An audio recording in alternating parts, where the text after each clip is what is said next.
It's the last day of 6th grade, and there are only seconds left before the final bell rings and school is officially out for summer. An excitable 11-year-old girl sits at her desk, bouncing her leg in anticipation and watching the clock. Soon, she'll have 3 glorious months of freedom. But more importantly, she can take her mom up on a life-changing promise. They made a deal when they moved to this new town. If she could get through 6th grade with straight A's and good feedback from her teachers, she could finally get a pet of her own. There were some stipulations, of course. The pet can't be too big, can't make a lot of noise, and needs to be something she can take care of by herself. It was hard work, but she buckled down, studied hard, and even found a math tutor. The time is now in 5, 4, 3, 2, 1. The last bell of the year rings, and the class erupts into cheers. Summer's here. She shoves her books into her bag and runs out the door so quickly, she barely catches her teacher's parting words of, "Have a great summer vacation, everyone." The halls are swamped with kids all rushing toward the buses, their parents' cars, or their final walk home of the school year.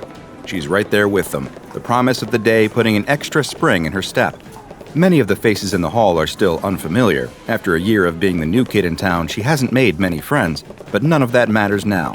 She's going to get a special friend today, something all her own that she can nurture, play with, and won't ever have to worry about impressing. It's only a short walk to the pet store, and then an even shorter walk to her house. As she makes her way down the sidewalk, the sun beaming down on her smiling face, the girl lets her mind wander. What kind of pet should she get? A dog needs to be walked. That might be too much work. A fish? Maybe, but you can't play with a fish. You can't pet a fish, or at least it won't be happy if you try. She remembers a pet tarantula her eccentric aunt once had and shudders. No spiders, definitely not. She wants something friendly, something small enough that her mom won't complain, but something she can cuddle and really bond with. Whatever it ends up being, she's going to take great care of it. The walk feels much longer than it is, the anticipation stretching the minutes until they feel like hours. She spots the sign in the shape of a dog playing with a ball, and her heart skips a beat.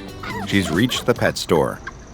Inside, there are an overwhelming number of options. She walks through the reptile section, pressing her face to the class of tanks housing iguanas, slithery snakes, tiny darting lizards with brightly colored tails. Nearby, there are fat green tree frogs and bumpy toads with huge watery eyes. She briefly pauses at the fish, enticed by their vivid colors and the staggering variety of shapes and sizes. But a fish is such a boring pet, she thinks. What can you even do with a fish? She moves on, looking at a litter of fluffy tabby kittens. They romp and roll around on top of each other, flicking their tails and stretching their soft paws. They're adorable, and her heart melts. But then she thinks about having to scoop a litter box and decides to move on. There are roly-poly hamsters and sleek-looking rats, tiny white mice with pink eyes and gerbils running on wheels. Suddenly, a sign catches her eye. Exotic pets, it reads. What could be over there? She tiptoes into the section, almost feeling like she's stumbled into somewhere she shouldn't be. There are ferrets wiggling around and playing with a ball, fluffy chinchillas that look impossibly plush and soft to the touch, little sugar gliders peeking out of cloth pouches with wide eyes. There's even a skunk, blinking at her curiosity. But nothing feels quite right. None of these pets seem like the one she has to bring home. Then, out of the corner of her eye, she spots something curious. A row of small cardboard packages covered with inviting cartoonish text, advertising something called a custom pet. She picks up one of the packages and reads the description. It sounds impossible, too good to be true. Just buy these packaged eggs, place them anywhere in your house, and a perfectly matched pet will hatch and fit right in. It will become exactly the kind of pet that you need. She looks for any sort of fine print, something that might indicate this is a toy or some kind of joke, but it looks real. Could it be? Shyly, the girl takes one of the packages up to the cash register. The employee goes to scan it, but there's no barcode. "Did you bring this in with you?" the cashier asks. She shakes her head. "Okay, well, we don't sell these, so I guess you can just take it?" The girl's eyes go wide. Really? She can just have it for free? The cashier is already waving her off, beckoning the next customer to come check out. Not wanting to question her good luck, she takes off without a second thought. The run home from the pet store is a total blur of excitement. All she wants to do is get inside, make a peanut butter sandwich, and figure out where to put her new pet's egg before her mom gets home from work. Not that she's doing anything wrong. It's just easier if she takes care of things before her mom can ask too many questions. She's doing them both a favor, really, taking care of all the logistics so her mom doesn't have to worry about it. She pulls her house key from her pocket and unlocks the door with shaky hands. It's almost time. Forget the sandwich. The sandwich can wait. She needs to get upstairs to her room right now and start her life with her new pet, whatever it ends up being. She throws her backpack on her bed and sits down on the floor, tearing open the cardboard packaging. Inside, there are 6 tiny eggs sealed in plastic. She just wants one pet, so she'll start with one egg for now. Of course, if the pet ends up being lonely, maybe it'll want a friend? She shakes off the thought. She can figure all of those details out later. She's just about to puncture the plastic so the egg can breathe when she stops. Where should she put it? She was so excited to leave the store she forgot to pick up a tank or terrarium or somewhere a traditional pet would live. The packaging says these pets can live anywhere, but do they really mean anywhere? If she does something wrong and her new pet is hurt or doesn't hatch at all, it'll just break her heart. Then she spots a potential solution. An old dollhouse, frilly and pastel pink and surprisingly spacious inside, sits next to her bed. She hasn't played with dolls in a while, insisting she was too old for them when she started 6th grade. But now, she's thrilled that she didn't get rid of her dollhouse just yet. Even if the dolls don't live there anymore, maybe now it can be a home for something new, for whatever hatches out of this strange little egg. Carefully, she breaks the plastic seal on the egg and places it inside the dollhouse. All of the doll furniture and little plastic choking hazards are gone, leaving only a pretty pink Victorian-style enclosure where the egg can safely hatch. Now, all she has to do is wait. Later that night, the girl wakes from a deep sleep to the sound of something moving inside the dollhouse. The skitter of tiny legs, the rustling of something inside the formerly vacant dollhouse. She sits up and is about to go peek inside when a chill of fear runs down her spine. What if it's something horrible? She doesn't know what kind of eggs those were. She'd never seen anything like them before. What if it's a spider or a worm or some other awful monstrous thing she can't even imagine? And she brought it into her home, to where she and her mom sleep without even questioning it. She sits for a moment, the only sound the rustling of the thing in the dollhouse and her own short, panicked breaths. Then there's another sound. Light and sweet, like a little bird chirping. It's coming from the dollhouse. Curiosity finally gets the better of her, and she opens the dollhouse, lifting the roof off. Inside, she spots it. Her new pet. Feathery soft fur, pastel pink and white, covers the little animal, which is currently exploring its new home delightedly. It flicks around a poofy little tail that looks a bit like a lavender feather duster, and stops to blink up at her with 2 large, friendly purple eyes. Slowly, she reaches a hand down to pet the animal, and it nuzzles into her palm, body vibrating with something like a kitten's purr. Any tension she felt before melts out of her body as she realizes the packaging was not lying. She put the pet in an environment that was comforting, sweet, happy, a piece of childlike joy, and it had become the living embodiment of those things.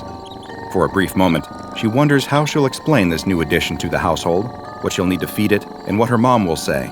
But then her new best friend chirps happily again, and all she can think is, this is going to be an amazing summer. Things worked out very well for the girl. Meanwhile, other families across town were screaming in horror as a tiny fire-breathing creature set their drapes ablaze, and another slowly dropped down from the ceiling on a silvery thread, blending into the shadows. This girl was not the only child to bring home one of these miraculous pets and hatch it in her home, and other children were much less careful about where they put the eggs. Of course, the children weren't to blame here. The blame lay with whoever was behind the design and widespread release of these odd little animals, also known as SCP-1550. SCP-1550 is a species of artificially synthesized creatures of unknown classification who are highly adaptable to any given environment. Their larvae will develop, grow, and change to fit whatever setting their eggs are placed in. Though adult specimens vary greatly in appearance, they all have markings on their underbelly that read, a Dr. Wondertainment trademark. Because of their highly adaptable nature, it is uncertain exactly what the original form of these creatures might look like. SCP-1550 eggs are 1 centimeter long, beige in color, and stored in airtight plastic packaging that prevents them from hatching until they are exposed to the outside air. The SCP Foundation first discovered SCP-1550 after a collection of bizarre cardboard packages were found in the exotic pets section of a pet store. None of the workers had ever seen these packages before and had never even heard of SCP-1550 prior to being asked about it. The packages were brought into containment immediately and were found to each contain 6 SCP-1550 eggs in airtight containers. The original packaging also contained an instruction leaflet, which I've managed to get my hands on a copy of. It reads, "Hey kids, your parents aren't letting you get a dog or cat? Don't fret, buy a Dr. Wondertainment custom pet. A Dr. Wondertainment's custom pet is far superior to an ordinary and boring cat or dog due to their original Adapto Eggs packaging, a Dr. Wondertainment invention. Just leave your custom pet Adapto Eggs around the house, and when they hatch, they'll fit right in. Perfect for apartments. To get your very own custom pets is easy, kids. Just put an egg in your house and break the plastic seal to give your new pet some air so it can hatch. Your new pet will be perfect for where you live, wherever you live. If your new custom pet seems lonely, just add another Adapto egg and get him a new friend. Dr. Wondertainment is not responsible for injuries or death caused by this or any other product. Wondertainment custom pets are shipped out prefixed." Who exactly is this Dr. Wondertainment? A person? A corporation? A highly intelligent octopus with a penchant for toy design? The identity of the force behind the trademark is undetermined, but whatever Dr. Wondertainment is, one thing is certain: the toys they create are highly unusual. Dozens of Wondertainment's creations have been contained by the SCP Foundation, including SCP-2855, SCP-2396, and SCP-111. They range from useful to whimsical to downright destructive, and the motives behind each invention are currently unknown. SCP-1550 is just one in a long line of anomalous toys from the shadowy toymaker. And so, like they have with so many other Wondertainment products, the research staff at the Foundation decided to perform some exploratory tests on these supposed custom pets. First, one SCP-1550 egg was placed in a tank of seawater and left to hatch. When it did, it produced a specimen with gills all along its upper back, behind its eyes, an array of flat and broad tails it could use to swim efficiently. Further examination of the creature revealed that it excreted special mucus to protect its eyes from the salt water, and a swim bladder that was discovered during dissection. The skin of the creature was a mottled blue, giving it natural camouflage in its seawater environment. Next, the team decided to place an egg in fresh water and see what different adaptations were produced. A tank was filled with water from a river behind the testing site, and the egg was placed inside until it hatched. Interestingly, this specimen of SCP-1550 did not possess any gills, suggesting similar circumstances would not necessarily produce the same adaptations. Instead, this specimen had enlarged lungs and a thin, streamlined body for more efficient movement. Next, the team prepared a terrarium meant to simulate the ecosystem of a temperate forest and placed the next egg inside. When it hatched, it produced a specimen of SCP-1550 covered in a layer of brown fur, with a ridged underbelly resembling that of a snake. It also had a tail consisting of large tentacles. Along the ridged underbelly, there was a smooth patch of skin with the Dr. Wondertainment logo printed, like a tattoo.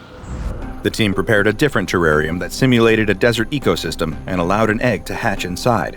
The resulting specimen was cold-blooded, tan in color to blend in with the sand, and skilled at burrowing quickly to protect itself from outside stressors. It was also, notably, 1 centimeter larger than the previous specimens.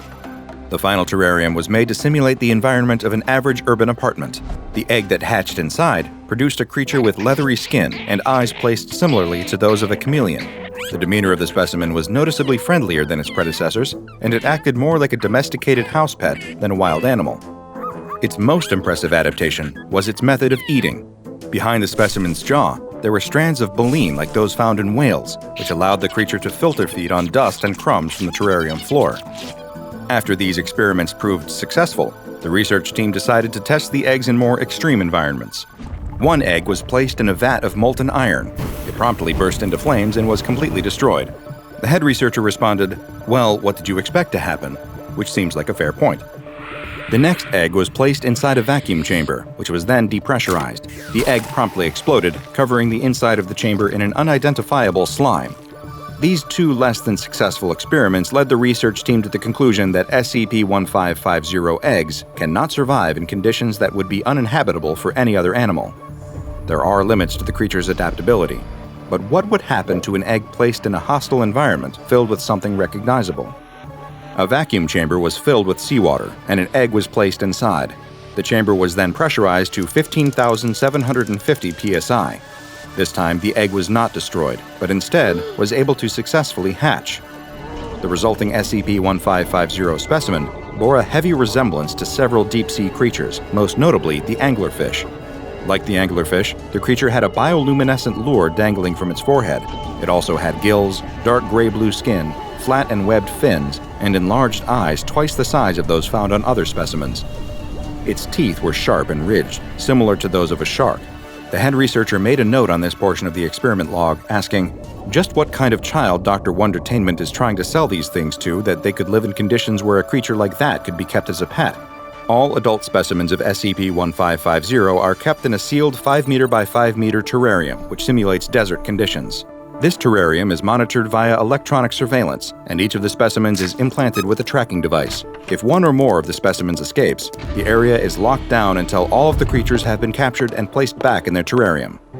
All SCP-1550 eggs are kept in their packaging unless being used for testing.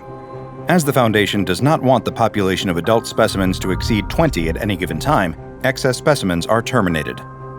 Honestly, that makes me a little sad. I'd be happy to take them in if the research team can't keep them.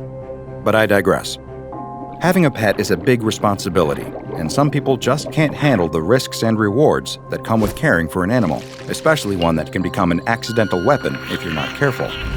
If your child is begging you for a pet, maybe you should start them out with a goldfish first. A goldfish never burnt the house down, though I suppose there's a first time for everything. I hope you enjoyed this anomaly, which was recommended by DrBob Squad researcher, the Be Quick. Two massive creatures are locked in a fight to the death in the middle of the sea. Destroyers, cruisers, and battleships fire special weapons and harpoons at one of the creatures, attempting to help turn the tide in favor of one. But they appear to have almost no effect on the gigantic monster. Hi, I'm DrBob, and this is SCP-3700, also known as the Tides of War. SCP-3700 is what the SCP Foundation has labeled an 800-kilometer circular area in the North Sea, located southeast of Iceland and north of the United Kingdom. The circle contains the Faroe, Orkney, and Shetland Islands. The seafloor is abnormally deep in this area, at roughly 5 kilometers below the ocean surface, roughly 20 times deeper than the rest of the North Sea. SCP-3700 experiences all kinds of strange, anomalous activity, including extreme weather and geological events. These are caused by the interaction between two separate entities, which have been designated as SCP-3700-1 and SCP-3700-2. SCP-3700-1 is an arthropod resembling the common lobster, except this crustacean is 6 kilometers long. It has a variety of blue, yellow, pink, and red markings carved into its carapace that resembles a woman's face. It has 6 arm-like limbs, 4 of which have claws, with 2 having club-like appendages on the end, and 8 legs. It also has 4 orange eyes at the end of stalks. 3700-1's carapace shows significant damage, with many scars, cracks, and even some holes that reveal its soft inner tissue. It has several anomalous capabilities that it uses in its battle against SCP-3700-2. Its 2 club-like appendages are capable of striking, but they also produce a cavitation bubble that generates a force equal to several tons of dynamite, similar to what the mantis shrimp is able to do but on a much larger scale. 2 of its eyes are able to project concentrated blasts of gamma radiation, and it's able to stop storms or other weather phenomena. Despite being 6 kilometers long, 3700-1 can reach speeds faster than 100 kilometers per hour, and has even shown the ability to demanifest and disappear if it doesn't locate SCP-3700-2 within roughly 15 days after appearing. SCP-3700-1 appears to be friendly in nature and shows some small signs of intelligence. When accompanied by Foundation ships, it will either ignore them or provide a small amount of aid by helping to move disabled craft away from danger. After appearing, It travels the full 800-kilometer area of SCP-3700 in a spiral pattern from the center out toward the edge. Interestingly, the center is the exact center point between the 3 island chains located within the circle, and is home to numerous shipwrecks. Since being first discovered by the Foundation in 1922, 3701 has slowed down considerably in its movement and has lost a significant amount of mass. It was first measured at a length of 16 kilometers, a full 10 kilometers longer than its current state. It also appears weaker and seems to be having a much harder time subduing SCP-3700-2. SCP-3700-2, on the other hand, looks like it belongs to the family of ray-finned fish and has an appearance that closely resembles the pelican eel, except that it has 13 appendages encircling the middle section of its body. These appendages look like the tentacles of an octopus, complete with suckers, and can tuck them into its body when not in use. 3700-2 is currently 32 kilometers long, and opposite to SCP-3701, it is growing larger, having only been 300 meters long when first identified in 1945. Most of that length is the creature's whip-like tail that ends in a sharpened point. It's currently roughly 1 kilometer wide at its largest point, and each of its 13 tentacles is around 60 meters long. Its most distinctive feature is its massive mouth, which can open up almost 3 kilometers wide. 3700-2 is black in color, with white, purple, and red bioluminescent lines that resemble a man's face on either side of its torso. SCP-3700-2 can create sudden changes in the weather, generating huge storms and Category 5 hurricanes, as well as massive whirlpools that suck in any vessel within 150 meters before grabbing them with its tentacles and tearing them apart. It's also able to produce high-energy sound waves and streams of blue fire from its mouth that it uses to destroy close-range targets. SCP-3700-2 appears at random locations within the 800-kilometer area, except during the spring and autumn equinoxes, when it appears at the exact center of SCP-3700. It stays submerged unless it encounters 3701 or another object, and will demanifest roughly 15 days after first appearing. It's extremely hostile to any creature or object that approaches it, and has even been witnessed destroying entire pods of whales. Conventional weapons have no effect on it, and even special anomalous weapons used by the Foundation have only had a moderate effect. Only 3701 has so far been able to subdue it. When SCP-3701 and 3702 do meet each other, they will engage in a prolonged fight, with each attempting to temporarily kill or subdue the other. Historically, the winner of each contest would swap depending on which half of the year it was, with 3701 consistently winning during the Northern Hemisphere's spring and summer, and 3702 winning during the fall and winter. However, since the Foundation has begun implementing containment procedures, SCP-3701 has won the last 64 cycles in a row. A number of changes happen when one of the creatures wins. When 3701 is successful, major storms in the area immediately cease, crop yields double, and local oceanic life increases their reproductive rates by a factor of 3. This can lead to dead zones forming from the overpopulation of certain species of zooplankton. Erosion rates on the islands also increase by a factor of 5, which has led to the Foundation needing to bring in large amounts of dirt and sand in an attempt to combat it. When SCP-3702 wins and subdues or kills 3701, the weather becomes very dangerous, with powerful hurricanes and rapid temperature changes that can range from below 0 to over 28 degrees Celsius, capable of causing massive damage to buildings and huge losses of life. Travel by sea becomes extremely difficult due to huge waves and storm surges, making it difficult for supplies to reach the islands. Ocean food sources are driven from the area, and crop yields are reduced.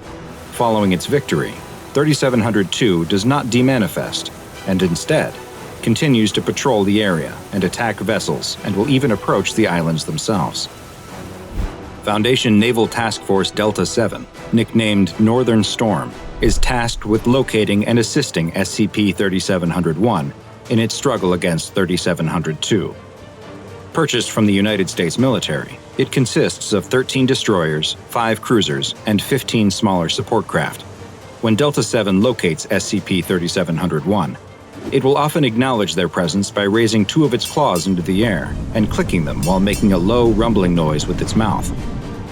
Delta-7 then accompanies SCP-3701 as it patrols its 800-kilometer area for 3702. Once the two meet, Delta-7 engages in Protocol Winter Maelstrom, where the destroyers shoot harpoon-based anchors into 3702's head, before moving in a circular pattern while they and battleships fire on it to ensure it can't orient itself. The cruisers, meanwhile, attempt to draw its attention by firing and moving in a serpentine pattern at a distance of 300 meters. The two creatures will battle, blasting each other with gamma radiation and powerful sound waves. They whip, bite, and club each other, cracking armor and ripping off tentacles and other appendages, until one finally stops moving and dissolves into the sea. Should SCP-3702 be successful in defeating 3701, then Project Tumult is activated, and the following procedures must take place. First, there is an immediate evacuation of all naval and civilian craft from the 800-kilometer zone. Next, all trade and ferry routes are stopped or rerouted for at least 6 months, and land-based aquatic defenses are activated. Aerial craft will continue to monitor and engage with 3702, while others continue to look for a reappearance of SCP-3701. Since it appears that SCP-3701 continues to physically degrade, and with the exact opposite being true for 3702, it's been proposed to let 3702 win and subdue 3701 twice every 5 years, despite the terrible effect on locals in the area. Though this plan has yet to be approved, it may be the only chance to stop 3702 from becoming so strong that 3701 is never able to defeat it again. A violent storm rocks a merchant ship back and forth. Huge waves roll over the deck and threaten to capsize the vessel. A merchant sailor grips the railing, trying with all his might not to be thrown overboard. With a loud twang, a cable snaps loose. A hand suddenly grabs his shoulder. He turns around with affright to see that it's one of his shipmates. He points towards the bow of the ship and yells over the roar of the storm that they need to try and repair it. The two men make their way to the front of the ship, and the sailor starts working to fix the broken cable. He looks up to see that his mate is no longer working. He's staring straight past him, and there's fear in his eyes. The sailor turns around to see a massive tentacle sticking out of the sea. The huge appendage is mind-boggling in its size. He can only stand there, marveling at it, until it begins violently smashing against the deck. The sailor dives out of the way just before the tentacle crashes down right where he was standing, where his crewmate was still locked in fear. The ship is in chaos as more tentacles appear and slam the deck over and over. One cracks the deck right next to him, sending him flying. He comes to moments later in a wreckage pile. Nothing else has changed, though. Whatever this monster is, it's not stopping its assault on the ship. The sailor stands up and picks up a sharpened piece of wood from the pile he was lying in. He runs over to the nearest tentacle and thrusts the sharpened stick into its flesh. There's a mighty roar from the sea, and the tentacles stop their onslaught.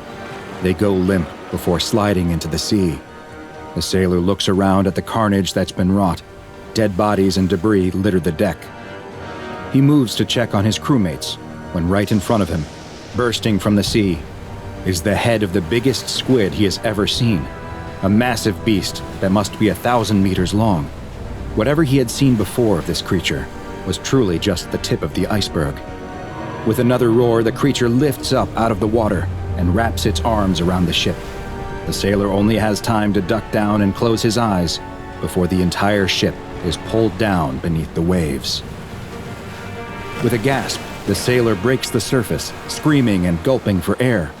He's alone now, treading water in the middle of the ocean during a storm, but not for long.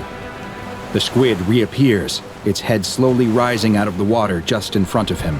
Its head, the size of a house, has 2 giant, uncaring black eyes that seem to both see him and not. It extends a tentacle toward him as it leans back in the water, exposing its huge beaked mouth. It wraps its powerful arms around him and starts to pull him towards it, when suddenly, there's an explosion. The squid has been struck by something. Both the sailor and the creature turn to see the most incredible thing. A battleship is coming towards them, slowly rising out of the ocean as if it were somehow submerged, and it's firing on the creature. The squid drops him and starts heading towards the ship. This is going to be a battle for the ages. While this sailor had no idea what he was witnessing, the SCP Foundation was all too familiar. This was yet another incident of SCP-2846, also known as the Squid and the Sailor. But first, a quick personal request from me. I need your help to spread the word about the lesser-known anomalies in the SCP Foundation's archives. The best thing you can do to help me is subscribe, turn on notifications, and then go tell your friends to do the same. This is a huge help and will let me bring you more and more SCP anomalies. Now back to our file. SCP-2846 is the name given to a set of phenomena that occur in the Gulf Atlantic region. These phenomena consist of interactions between two entities, known as SCP-2846-A and SCP-2846-B. 2846-A is a gigantic, aquatic creature that resembles a cephalopod, though no similar organism has been discovered that is even close to approaching its size, with estimates placing 2846-A at being at least 950 meters in length. This creature appears in areas of deep water during storms and will attack civilian vessels, especially cruise ships and merchant vessels. These attacks are sporadic and follow no known patterns other than that they take place during inclement weather. They are sudden and without warning, and will nearly always result in the complete destruction of the targeted vessel if they're not intercepted. Attempting to stop these attacks is SCP-2846-B, a large seafaring vessel that in its current form resembles a Pennsylvania-class super dreadnought battleship, though it appears hazy in photos and videos, as if translucent, and eyewitness observers have described the ship as looking vaporous. Just like SCP-2846-A, this ship will appear from deep water, surfacing near the site of a 2846-A event. The vessel will fire on the creature, drawing its attention, and the two will then engage in a heated battle. The two will continue fighting until SCP-2846-A is rendered immobile or completely incapacitated, after which it will sink down into the sea. Following its victory, the ship too will then submerge and disappear beneath the waves. SCP-2846-A is believed to have existed for thousands of years, and maybe even older than that. The creature's existence was first recorded in an Icelandic saga from the 13th century, but the Foundation's first documented sighting came in 1905, when an agent working for the Foundation, one Admiral Reginald von Allen, spotted the creature surfacing with a whale wrapped effortlessly in its tentacles. Soon after spotting it, a ship of the line surfaced as well to do battle with the creature. The Admiral tried to signal the crew that he could see on the deck of the ship, but the vessel descended back below the surface before any communication could take place. In 1935, the mysterious ship appeared again, near the SCPS Hildegard, and this time, the anomalous vessel was the one to initiate communication. Some of the crew of the ship, designated as SCP-2846-B1 through B915, came aboard the Foundation ship and engaged in a conversation with Captain Levi Hansen. SCP-2846-B1 identified himself as David Thomas Jones of the Royal Navy, and went on to explain that their ship had been sunk by a monster resembling SCP-2846-A over 300 years in the past. He described how, after sinking into the darkness of the sea, he awoke on a mysterious shore where he met with a woman who referred to herself as Calypso, the goddess of the sea. She explained how she had sealed the leviathans that prowled the depths of the ocean in a pit, but that over time, the seal she had placed on it had begun to weaken. A titan had escaped and taken the form of the most deadly creature in the sea, the Kraken. Calypso feared that the creature would attempt to further destroy the seal and release its monstrous brethren, a disaster that would result in the end of all human life. She requested that Jones pursue the creature along with his crew for as long as needed, and in return, they would be granted immortality. Jones agreed, and his endless battle against the anomaly began that day. The reason he had now come aboard a Foundation ship was directly related to this task. SCP-2846-A had grown more powerful over the years, larger and bolder too. He and his men couldn't die, but many more would if they were no longer able to subdue the beast. He needed something from the SCP Foundation. He needed a bigger boat. Following this conversation, and seeing the value in allowing Jones and his crew to continue their mission, the Foundation commandeered a newly built Pennsylvania-class super dreadnought battleship from the U.S. Navy, the USS Montana. The ship was sunk 15 kilometers from a Foundation naval facility in Cuba. 30 hours later, the ship surfaced from the sea, though it was now more heavily armed than the USS Montana had been. As part of the agreement, SCP-2846-B was fitted with an explosive device that is capable of completely destroying the ship should the crew for some reason ever turn their guns on Foundation or other human targets. In 2013, an important discovery was made after a tracker was attached to SCP-2846-A.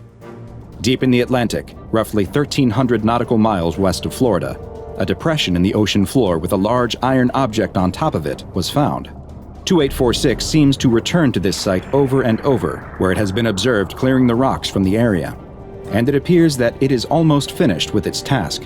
The iron plate on top of the depression is nearly exposed. It's not known exactly what's underneath, but whatever it is, it's hot. Very hot, with temperatures near it measured at over 4,000 degrees Celsius. It's feared that whatever the creature is trying to unearth, it would lead to an XK end-of-the-world scenario, and it is imperative that it not be allowed to do so. And there's more bad news when it comes to SCP-2846.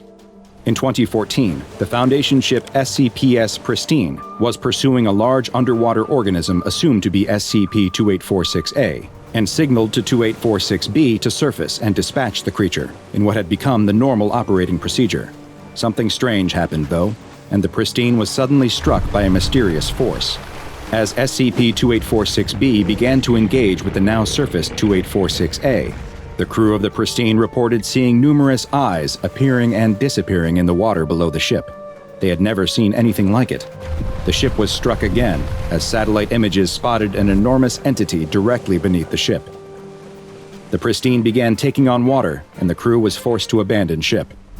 2 other SCP ships in the area fired on the strange, many-eyed entity, causing it to once again disappear into the depths of the ocean, as SCP-2846-B banished 2846-A to the ocean once again. Due to the ongoing danger of SCP-2846-A, it has been classified as Keter. In the event of an appearance, Mobile Task Force Tau-11, also known as the Can Openers, who are stationed aboard the SCPS Nikolai, are to utilize a special transmission device to signal the crew of SCP-2846-B and maintain contact with them throughout their engagement with the creature. Tau-11's primary mission is to minimize civilian exposure to the anomaly, and any non-Foundation ships that come in contact with either 2846 entity are to be moved from the area, and all aboard the craft are to be given Class C amnestics. The SCPS Nikolai's captain has been given permission to fire on SCP-2846-A to assist in the fight, and should 2846-B turn hostile for any reason, the explosive device on board is to be detonated. It is still unknown just what the entity that attacked and destroyed the SCPS Pristine was, but the ease with which it dispensed of the vessel has many in the Foundation worried that SCP-2846-A has already been able to release one of its brethren from its prison, and at this point, stopping them may no longer be an option. The Switchblade's knife glints in the dark, and the bully holding it runs through the arcade, screaming in terror. The kid watches, shocked by the insanity unfolding, as 20 tiny, vicious gorillas chase the knife-wielding bully as tears streak his face. This situation defies all explanation, unless you know about SCP-3092. Let's go back to the beginning. The kid almost trips over his laces as his chucks hammer against the sidewalk. The headphones for his Walkman bounce against his neck as the wind rushes past. Heaving in as much air as he can, the kid runs through town, looking desperately this way and that for any grown-ups he recognizes. No one. Just strangers with thick mustaches and perms chatting outside Blockbuster and Walden Books, totally oblivious to the fact that he's running for his life. The kid cocks an ear, and sure enough, he hears that all-too-familiar rolling, clattering sound coming after him. The skateboards are catching up. A few insults catch on the wind and float across to him. Four Eyes, Earthworm, and a good few names that he doesn't want to repeat. Apparently, their town used to have a good Native American community. That's why his parents had moved here. But nowadays, it seems to just be white faces all around him. From what the bullies are shouting as they chase him, and the total apathy of the grown-ups on the sidewalks at the words, it's no wonder everyone else moved away. A rock hits the back of his head, almost knocking his glasses off. The sound of the tiny wheels roars louder and louder with every block. He needs to find an escape, and fast. Home's way too far away. His parents aren't expecting him home until nightfall. He needs a spot to lay low. The arcade? It's closed today, but the owner told him where the spare key is. He could go there, but he needs to lose them first. His lungs are burning, and his legs are starting to give up on him. Ice!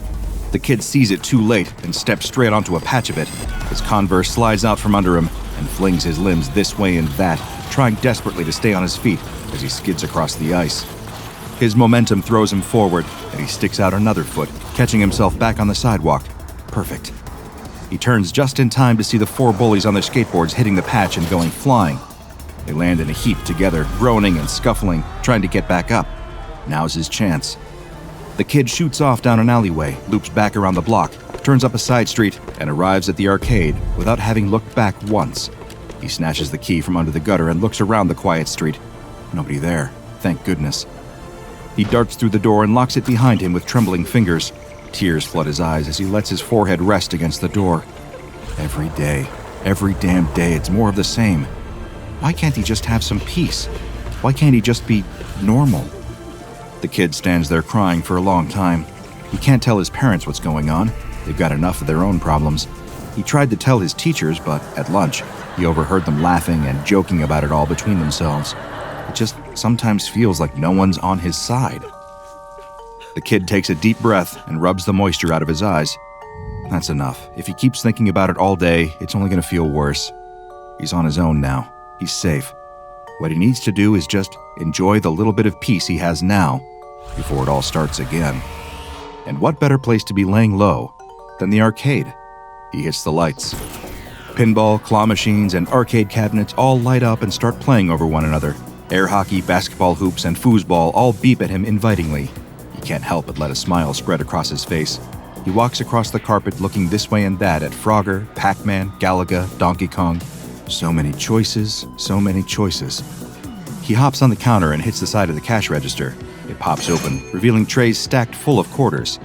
Mr. Burns, the guy who owns the place, told him he's allowed to let himself in and use the money in the register to play whenever he wants, on the house. As the kid scoops a handful out of the drawer, he realizes he might not be totally on his own in this town after all. Pac-Man beeps into life as soon as the quarters fall into the slot. He grabs the joystick and stares intently at the screen, darting this way and that through the maze, munching. Try as they might, the 4 ghosts just can't catch him. The kid grins. All that time running from 4 bullies wasn't quite for nothing, was it? But after a couple of levels, he gets bored. He always plays Pac-Man, so much so that he's memorized his route through the first few levels. Kinda takes the fun out of things a bit. He lets the ghosts around him and watches Pac-Man swirl away into nothing. Frogger isn't much better. He never really clicked with this one for some reason, just felt too stop-start. He lets the frog get run over and stands back, letting out a sigh. Is there anything in here he hasn't touched yet? Wait, what's that? In the corner of the room, there's a new machine, still half covered in a sheet. It hasn't even been plugged into the wall yet. The kid skips over to it and bends down to hook it up. There. He stands back, takes hold of the sheet, and pulls as dramatically as he can. It billows and unfurls to reveal a claw machine. Oh. It's just another claw machine. Black Tie Toys is written on the side in classic 80s lettering, just under 2 meters tall or so. Nothing to make it stand out from the other cabinets in here. But not only does it look boring, it doesn't have anything he wants inside. Just a bunch of plushy gorillas. Not exactly a brand new cabinet, but worth a shot anyway. The kid slots a coin in and cracks his knuckles. Here goes nothing. The claw swings to life at the slightest touch of the joystick. These things are normally rigged, so he's not exactly expecting much from it. May as well just drop the claw here. All the toys in this one are the same anyway. No way. It's caught onto one of the gorilla's feet, lifting the toy up as it dangles upside down. It swings precariously this way and that as the claw guides it over to the hole. It's a defective toy with a bit of stitching loose on its shoulder, but he couldn't care less. The thrill of getting one first time. It's The toy drops into the chute and thumps to the bottom, just behind the little door. The kid punches the air and yells in triumph. He did it, first try. He bends down and reaches out into the little flap, just as the flap opens by itself. He freezes as a little toy gorilla opens the door for himself and hops out onto the carpet. The kid yelps and jumps backwards, tripping over his feet. Somewhere in that chute, between falling in and popping out, this little toy had, well, it had come alive. The little gorilla does the same as the kid, leaping backwards defensively. It raises two soft fists with surprisingly dexterous fingers and looks the kid up and down warily. It orders the kid in a stern, militaristic voice to identify himself. The kid's jaw drops open. It can speak? The little plushy gorilla's voice is gruff, but high-pitched enough to match his size. He barely comes up to the kid's knee. The gorilla asks him if he's friendly. The kid nods quickly. The gorilla's eyes narrow. What's your favorite fruit? The gorilla asks. Bananas. Phew, The gorilla says, dropping his fists. you never can be too careful. The kid dusts himself off and climbs to his feet. The gorilla deftly scales the side of the claw machine and hangs off it, surveying the arcade. The kid asks his name, which seems to stump the little toy. It picks at the loose stitching on his shoulder. The kid suggests calling him Stitches. The gorilla salutes at the sound of his new name. All right, kid, what's the operation? Give me the sit rep. Operation? Sit rep? The kid stands there, nonplussed for a moment. Well, they're in an arcade. Stitches nods sagely, taking the intel on board. And they have to stay here until nightfall. The little gorilla has already swung himself up on top of the machine to get a better view of strategic locations. And where are the hostiles? The kid hesitates. Stitches looks down at him knowingly. An unspoken understanding passes between them. They could be attacked at any moment. The pair of them take a walk around the room, the kid explaining the situation. 4 bullies, 3 entrances, front door, alley door, and a window. No back rooms or hallways, those are all locked. The gorilla takes a candy cane from behind the counter and sticks it in the side of his mouth like a cigar. He doesn't seem to be able to chew it or even suck on it. He is just a toy after all. But the kid feels like he can't really point that out. He has no idea how fragile his comrade's ego is. Look, I can't actually taste it, okay? I can only see, hear, and touch. I'm insecure about it. Leave me alone. We haven't got much time anyway, The gorilla says. We've got to prepare our defenses. The two of them go to work, Stitches barking orders at the kid as they ready themselves for the bully's arrival. The kid asks Stitches what exactly their aim is. The plushie looks at the kid like it's a trick question.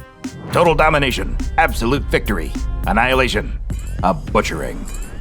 The kid straightens, suddenly feeling very unsure about all of this. He tells Stitches that he doesn't want to kill anyone or anything like that. Kill? The little gorilla falls backwards off the coin machine in surprise. Kill? No. What's wrong with you? Of course not. We're gonna tickle, bamboozle, inconvenience, and bonk. Where those things fit within the confines of the Geneva Convention, of course. Bang, bang, bang! The hammering fists on the door are so loud that it shakes on its hinges. They've barely had 10 minutes to get ready. That's not fair.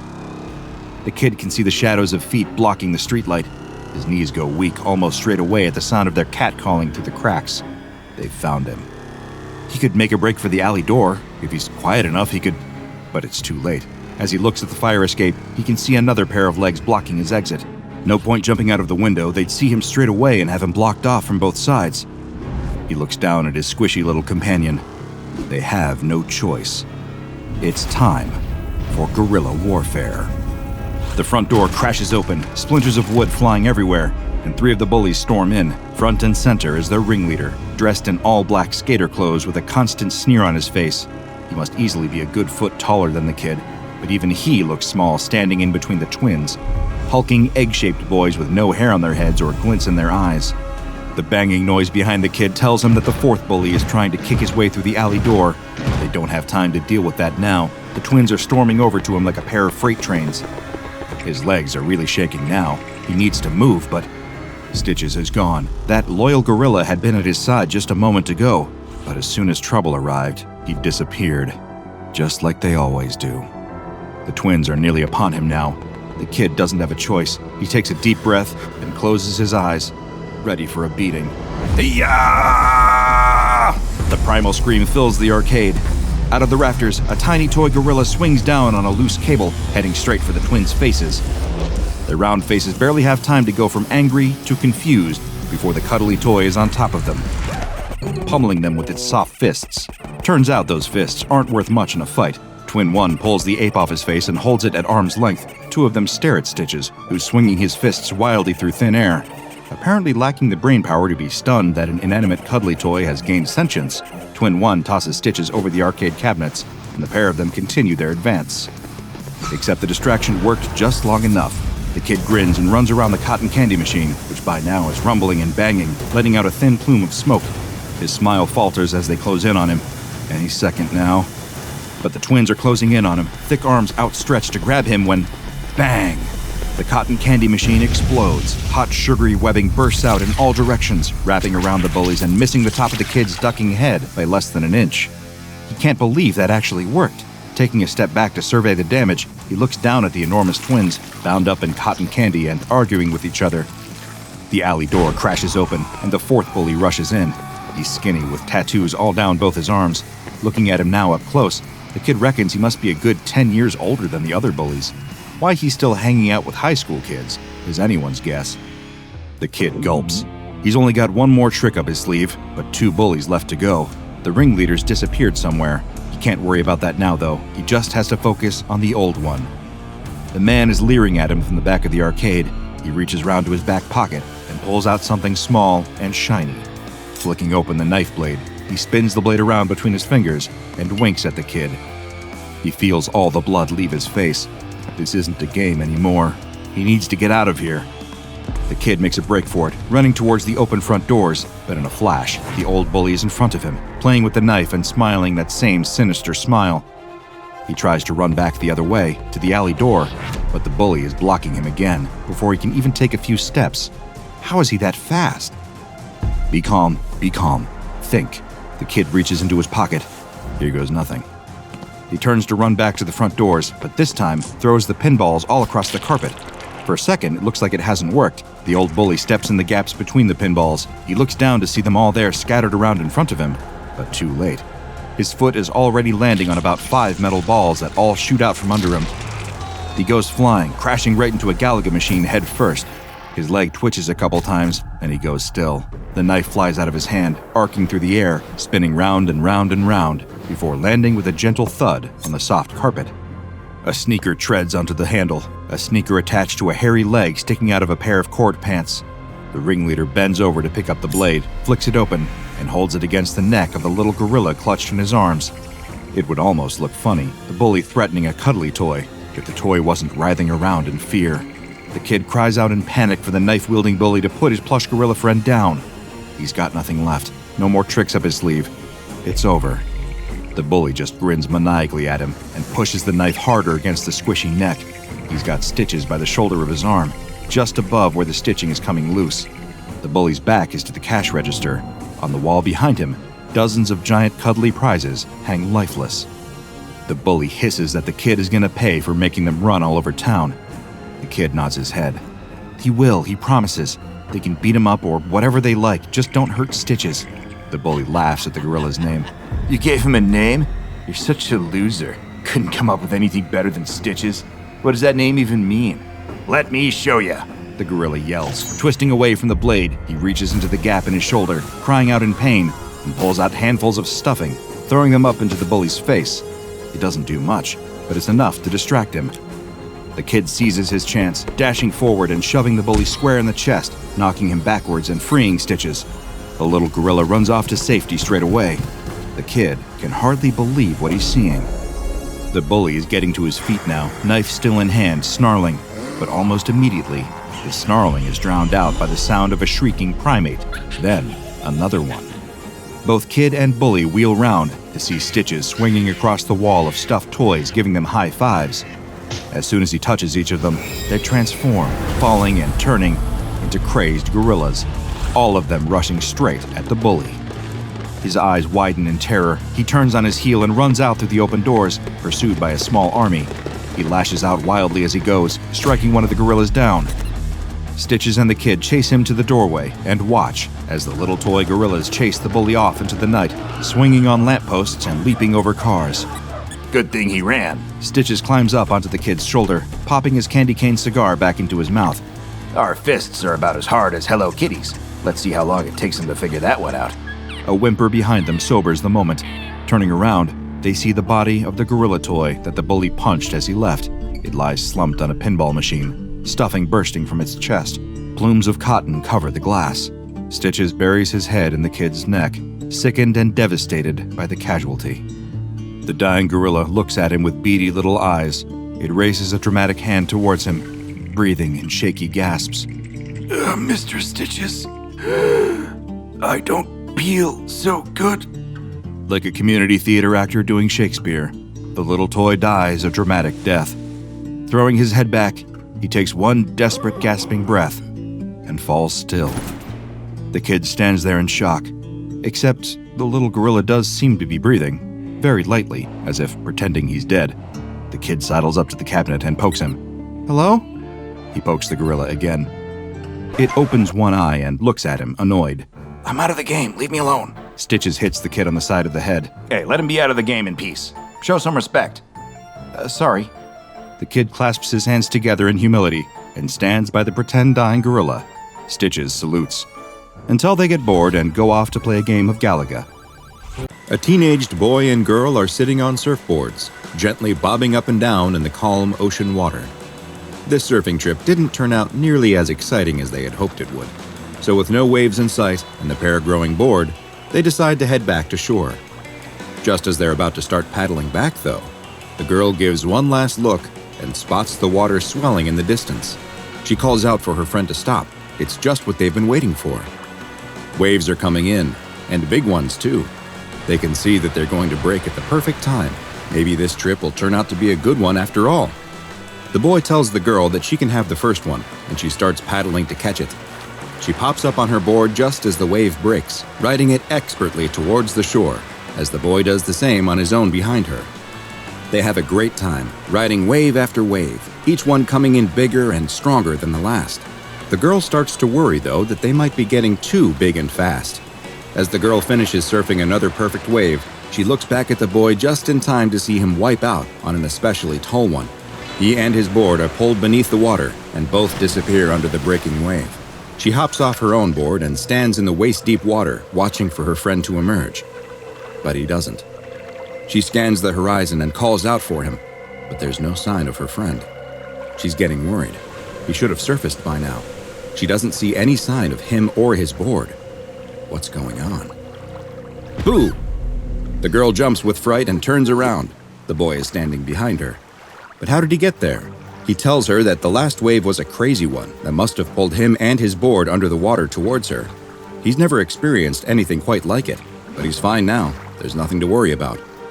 The girl, still trying to catch her breath from the fright, gives him a playful punch on the arm and recommends that they call it a day. The waves are getting stronger, and if he was pulled under once, then who knows what would happen if one of them wiped out on an even bigger one. Besides, the boy looks like he might have hurt himself, and the girl points at a small cut on his arm that's starting to bleed. The boy tells her that it's only a scratch, and insists on catching one more wave before they head home. He doesn't want to miss this opportunity to ride these great waves when they have the whole ocean to themselves. He tells her that she can head back if she wants, but he's going out one more time. The boy starts to paddle back out, and the girl reluctantly follows him. As they wait to catch a wave, she tells him that this time he can go first. She's not going to let him scare her again. The boy promises no more surprises and goes to catch another wave. The waves are coming faster now, and she's able to get on one right behind him. As she surfs towards the shore, she keeps one eye on the boy. These waves are tough, and she needs to focus, but her attention is drawn towards her friend. She sees something forming on his wave. It looks like the water itself is growing out of the crest of the wave and reaching towards the boy. It looks like the jaws of a shark. The girl screams, and the boy looks back, straight into the gnashing teeth of the shark reaching out of the waves. The boy yells in fear and falls, tumbling into the water just underneath the mouth, as its jaws snap shut on his board right where he was standing, splintering it into pieces. The girl can't believe what she's seeing and stumbles on her board. She catches herself but looks behind her just in time to see the same jaws coming out of the wave towards her. The boy emerges out of the water carrying his friend onto the nearly empty beach. He lays her down in the sand, screaming for help as a few beachgoers start running towards them. No one has any idea what they could possibly do to assist, though. Both of the girl's legs have been bitten off at the thigh, and it's clear she was dead long before he carried her onto the beach. Bonjour! Today's file comes from our friends at the French branch of the SCP Foundation, a frightening and dangerous aquatic anomaly that has been designated SCP-054-FR, but is appropriately also known as Blue Fear. SCP-054-FR is an oceanic phenomenon that has been observed occurring in several different regions spread across the world. In these areas, of which at least 5 have been identified, certain waves will display extremely dangerous anomalous activity. The waves themselves will seem to physically transform, taking on a shape that resembles the mouth and jaws of a Carcharodon carcharius, a species of shark better known to most as the great white.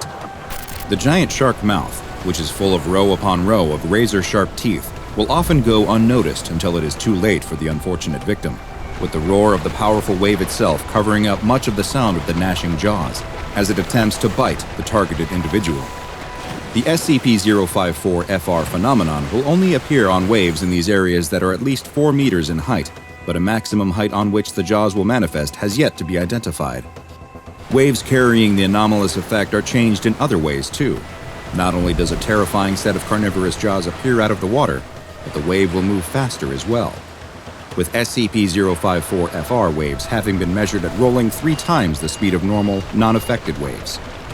The frequency of just how often SCP-054-FR will affect waves is not well understood, but what is known is that waves will speed up when a human or non-aquatic animal is in the water between a wave instance and the coast. The frequency of 054-FR waves will increase dramatically as well when individuals in the area are at least 250 meters from the coast. And SCP-054-FR does not care which aquatic activities you're engaging in when it spots you that far from shore. There have been documented cases involving casual swimmers, snorkelers, and divers, but surfers are, for some unknown reason, far and away the most likely victims. Observations have shown that non-aquatic animals are also at risk of triggering the effect, such as in the case of several seabirds that were seen floating on the water just before an SCP-054-FR wave crashed down on them, and the birds vanished, leaving only blood and feathers floating on the surface where they once were. Even some aquatic vehicles like jet skis and small boats have been observed being attacked by the anomalous shark jaws, though it seems to avoid going after larger vessels. If more than one person is present in the area that SCP-054-FR is manifesting, though, then additional instances of the jaws are able to form, either on the same wave or on multiple different ones in the area. The injuries caused by SCP-054-FR are very similar to those of a normal, non-anomalous great white shark, and the force of the jaws appears to be proportional to the size of the wave itself, with larger waves being more powerful than smaller ones. Victims of 054-FR attacks have had entire limbs ripped off, others were torn completely in half, while some simply disappeared beneath the wave as it crashed down on top of them and the jaws snapped shut. The only way to avoid being bitten or swallowed whole is to dive down under the wave before it impacts, but the opportunity to do so is quite rare given the wave's ability to sneak up on its victims, and the injuries that are nearly always sustained from an appearance of SCP-054-FR are fatal in 68% of recorded cases. The SCP Foundation first became aware of SCP-054-FR following multiple reports of shark attacks caused by great whites emerging out of the waves to attack humans before vanishing back into the water, and the Foundation soon began a series of experiments to try and better understand the anomaly. The first test performed by Foundation researchers was quite straightforward and involved dumping large quantities of animal blood into the water in an area where SCP-054-FR was reported to have been attacking people. Just like with a normal shark, the blood seemed to act as a trigger for the anomaly, causing it to manifest in less than 2 minutes, and the researchers watched as the shark jaws tried to bite at the blood as the wave rolled over it. The test was repeated, but this time human blood was used instead. This also caused instances of SCP-054-FR to appear on the waves, though now they manifested much faster, often showing up less than 1 minute after the blood was dumped into the water. It seems that SCP-054-FR has a strong preference for humans, or at least their blood, and only a small amount is all that is needed to cause the shark jaws to quickly appear. Tests involving D-Class personnel have shown that wounded individuals are 4 times as likely to trigger a manifestation as an uninjured individual, but that there are also ways to limit how often the carnivorous waves will appear. It seems that lying motionless on the water will significantly reduce how often SCP-054-FR will spawn, and slow body movements will decrease the likelihood of an appearance as well. Strangely, while blood will make the jaws manifest quickly, it is unlikely that it is because SCP-054-FR can smell it, since tests that have tried to disguise the smell of both the blood and the human test subjects have all met with failure. So far, all attempts at damaging the anomaly have also been unsuccessful. Bullets fired at the shark jaws pass harmlessly through it, disappearing into the wave as if they were shooting at perfectly normal water. Given its nature, it seems unlikely that the Foundation will find a way to capture and contain SCP-054-FR, so for the time being, all containment efforts have been directed towards keeping humans away from it. A 1-kilometer exclusion zone has been established around the 5 geographic areas where manifestations have been reported, and civilians are completely forbidden to access the areas under the guise of there being ongoing research into marine mammal life that would be disrupted by the presence of any humans. Secrecy is of the utmost importance when it comes to SCP-054-FR in order to keep the curious away for their own safety, so any photographic evidence of the anomaly is confiscated and destroyed, and witnesses of an SCP-054-FR attack are given amnestics in order to remove the memory of any anomalous shark attacks from their minds. The Foundation also engages in an extensive misinformation campaign to debunk any evidence of the anomaly, spreading the idea that any reports of a shark mouth forming on waves are simply hoaxes or misunderstanding of wave dynamics, while attacks are blamed on normal, non-anomalous great white sharks.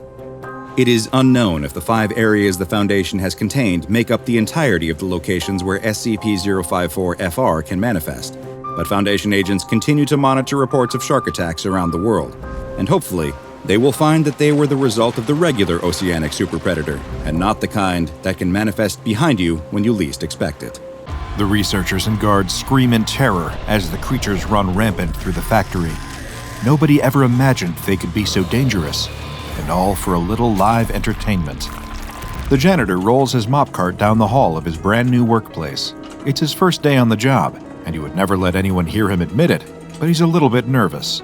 The building is a huge, fancy research facility, an intimidating, sprawling building, bustling with researchers in lab coats, executives in suits, and dozens of security guards. The previous place he'd worked had cubicles and a break room with a 20-year-old coffee machine, and this place had state-of-the-art technology and keycard locks on every door. Still, he was here to do a job, and that's what he was going to do. Though he was getting distracted by the intensity of the place when there are spills to clean, and apparently, there's a big one. As soon as the janitor had clocked in, a researcher had rushed over to tell him that he was desperately needed on one of the lower levels. So here he was, rolling his cart toward the elevator, holding the researcher's keycard in his hand. His own won't work to take him down to the appropriate level. His security clearance isn't high enough. He wonders, idly, why this company has such tight security, but figures that it isn't his job to ask that sort of question. Instead, he enters the elevator, swipes the card, and hits the button for LG-1. The elevator doors open with a ding, and the janitor wheels his card out. Right away, he notices something off about this level. There are rows of massive glass boxes, filled with what look like giant fuzzy puppets. He can hear the usual sounds of chatter and footsteps, but there's also the clucking of chickens, the bleat of a goat. Are there farm animals down here? Maybe that's the source of the mess they were talking about, test subject animals or something. He continues past the glass boxes, searching for someone who can direct him toward the mess. As he walks, he feels dozens of eyes on him and stops to glance over his shoulder. His stomach drops as he sees that the creatures he thought were puppets have moved. They turn to face him as he passed by, eyes locked onto his back. Whatever these things are, they're alive, and they're all watching him. He shudders, but continues walking. At the other side of the hall, he can see a huge red spill on the tile floor. His footsteps quicken as he approaches the spill, and a metallic smell fills his nose. He had assumed it was some sort of leakage from machinery, but now, up close, he can tell it's blood. That's it. No paycheck is worth whatever's going on here. He turns to leave, abandoning the mop cart, and comes face to face with a giant furry thing at least 8 feet tall. It grins down at him, reaching toward him with outstretched arms. Before he can run, it wraps those arms around him and pulls him into an inescapable, bone-crushing hug. He struggles, but he can't break free. He can't breathe, the air squeezed from his lungs. In a halting, inhuman voice, the monster says, "Teamwork makes the dream work." Then, everything goes black. About 1 week after that janitor's ill-fated first day at work, the local police station received a video transmission from an unidentified man reporting an emergency at the facility. No further information was given, other than the exact location of the facility and the insistence that help be sent as quickly as possible. When the police arrived, however, they quickly realized that the situation was above their pay grade and contacted an organization much more experienced with handling unusual occurrences, the SCP Foundation. The Foundation quickly arrived, administered amnestics to all witnesses, and investigated the area. There, they found something unlike anything they had ever seen before, and for the SCP Foundation, that was saying something. All human personnel at the facility had been terminated or were missing altogether. There was still activity present in the building, however, though none of it was human. There were anomalous creatures roaming the facility uninhibited. They did not resemble humans or any known animals, but instead looked more like costumed characters from a children's television show, along the lines of Sesame Street or Barney. The site manager's office was completely empty of any files, and all hard drives found within had been wiped. Every surface had been sterilized and cleaned to remove any DNA evidence or fingerprints. The anomalous creatures were promptly captured, though they did not go without a fight. Several of the creatures were heard moving through the vents and were unable to be removed due to their speed, agility, and excretion of caustic material. In the underground laboratory spaces of the facility, the Foundation agents discovered glass tubes filled with amniotic fluid, in which underdeveloped specimens were being grown. Agents also discovered containment chambers made of bulletproof glass, as well as pens filled with deceased farm animals, including cows, chickens, and goats. Once the Foundation had rounded up all of the creatures, the facility was blocked off from the outside world and given the official designation SCP-3325. SCP-3325 is an abandoned facility belonging to Real Characters Industries. The facility includes a recording studio, a series of underground laboratories, staff living quarters, storage, containment areas, and an industrial-grade incinerator. There are also several administrative areas, as well as a helipad on the structure's roof. The containment areas are home to a collection of biologically engineered organisms that bear a cursory resemblance to puppets or human beings wearing plush costumes, like those seen on children's television shows. For research purposes, these organisms have been designated SCP-3325-1. Despite their colorful appearance, which could even be mistaken for inviting and wholesome from a distance, instances of SCP-3325-1 are incredibly hostile to humans and any other organisms outside their own species. Though they are vulnerable to attacks with conventional weapons, these creatures lack any sense of pain and will continue to go after an intended target until they are effectively destroyed. In addition to their penchant for aggression, the instances of SCP-3325-1 are carnivorous and will eat any meat they are given access to. Thankfully, these organisms lack reproductive organs, so there won't be any baby plush monsters running around anytime soon. Instances of SCP-3325-1 behave in an unpredictable manner, though their most common activities are either staring at personnel blankly for long stretches of time, attempting to attack them, or repeating assorted canned children's television-friendly phrases in voices that Foundation personnel have described as unsettling and disturbing. Over the course of the initial discovery and containment of SCP-3325, SCP Foundation staff created an observation log describing all known types of SCP-3325-1. The breakdown is as follows. SCP-3325-1A. Long-neck avian organism with feathers, 3 meters tall. Its wings are redundant, unable to facilitate flight. Instances are able to reach a speed of approximately 72 kilometers an hour. Aggressive behavior patterns are similar to that of a cassowary. Instance frequently damages its beak by running into objects. Color varies. I've encountered cassowaries before while conducting field research, and let me just say, the dinosaurs never really did die out. They live on in those monstrous birds. But I digress. SCP-3325-1B. Bipedal reptilian organism, observed in colors of purple, green, and yellow.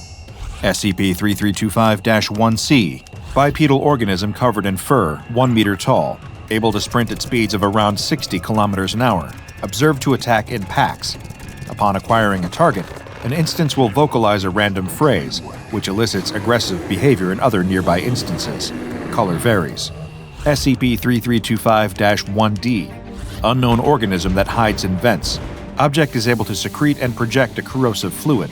The appearance of the organism is unknown. Specimens have yet to be obtained. SCP-3325-1E. Bipedal reptilian organism, 5 meters tall. Constantly sings in a distorted voice. The lyrics of its song are unintelligible, presumably due to malformed vocal cords. Only one instance has been encountered. The other observed variety of SCP-3325-1 is not one specific type of organism, but rather a collection of malformed creatures characterized by the presence of conditions that, in any other organism, would cause death shortly after, if not during, birth. These include, but are not limited to, necrosis, missing skin, tumors, additional organs in places where they shouldn't be, or other life-threatening deformations. As you might imagine, the appearance of specimens with this classification varies greatly. Following my initial research into SCP-3325, several addenda were added to the official file, consisting of several pieces of pertinent and often troubling media. The first was a brochure discovered on the floor of the facility, depicting a dissatisfied crying child standing next to a puppet, in contrast to an image of the same child laughing and clapping in the presence of an SCP-3325-1 specimen. In addition to these images, the brochure contains this text. In today's world, children are bored of animation, puppets, costumes, and even the once groundbreaking computer-generated graphics. They've seen it all. They know it's all fake. Children nowadays want more. But what is the next step in the entertainment industry? Think outside the box. We're not talking about puppets or any of those materials children know are fake. We, as humans, inherently need to associate with living, breathing creatures, not puppets or moving pictures. We're talking about real characters. Our goal is to provide children with characters that are alive, that will teach them how to manage their emotions and solve life problems realistically. You can't get more real than that. During a subsequent sweep of the facility grounds, an SCP Foundation employee discovered a videotape wedged between the wall and a large papier-mâché apple. Scrawled in pen across the tape's case were the words, "We shouldn't have played God." A transcript of the videotape's contents is included in the file's second addendum, which I will attempt to summarize for you now. The video depicts an unidentified woman standing next to a green instance of the cassowary-like avian species of SCP-3325-1. Two men stand behind the camera, directing the action. Context clues suggest that this tape was intended to serve as a demonstration of the facility's characters, possibly for potential clients or investors. At the start of the video, the woman expresses discomfort with the bird-like creature, which stares at her, still and unblinking. She is instructed to say her lines as scripted, but when action is called and the actress begins to speak, the creature bites her arm. One of the men steps in front of the camera to intervene, but the entity does not respond to his commands. Even when the man begins to strike the creature with a baton, it does not budge. Instead, it bites down harder and harder until blood is drawn. Security is called, and the footage is cut short. After the first tape was discovered, the Foundation conducted several more sweeps of the property in an attempt to locate any additional media they may have missed the first time. During a search of the security room, an officer's backpack was located. It contained several personal items, including a very expired yogurt, a Nicholas Sparks novel, and a bag of sour cream and onion chips. At the bottom of the bag, however, another tape was found. This one appeared to have been surveillance footage captured by security cameras. This was particularly notable, given that all other surveillance footage found at the facility had been destroyed or corrupted, most likely deliberately. To this date, this is the only security footage successfully recovered from SCP-3325. The footage depicts two figures, presumably security guards, standing on a catwalk, looking down at containment pens filled with instances of SCP-3325-1. Each guard holds a long pole with a device attached to the tip, appearing to function similarly to a taser or a cattle prod. The guards talk amongst themselves, joking about shocking the creatures for fun. One guard points out a particular instance of SCP-3325-1, which is standing still and staring dead ahead. The other guard points out another stagnant creature, which appears to be staring directly at the other guard. Disquieted by this, the guard decides to knock the entity's hat off of its head. He grabs an empty bottle, throwing it at the instance. The bottle collides with the hat, but the item does not budge. Instead, it breaks open and begins to bleed, revealing it to be a part of the creature's body rather than a costume piece.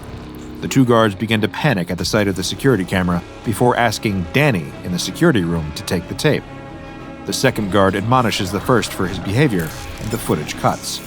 The next addendum to the SCP-3325 file is, in the opinion of this researcher, the most disturbing. Field agents retrieved 79 steel containers from a storage area on the bottom floor of the facility. 41 of these containers contained human bodies preserved in a formaldehyde solution. Additionally, each container had documents attached detailing each person's name and position at the company, as well as the cause of their death. Causes of death listed included mauling, organ failure, necrosis, and scheduled termination.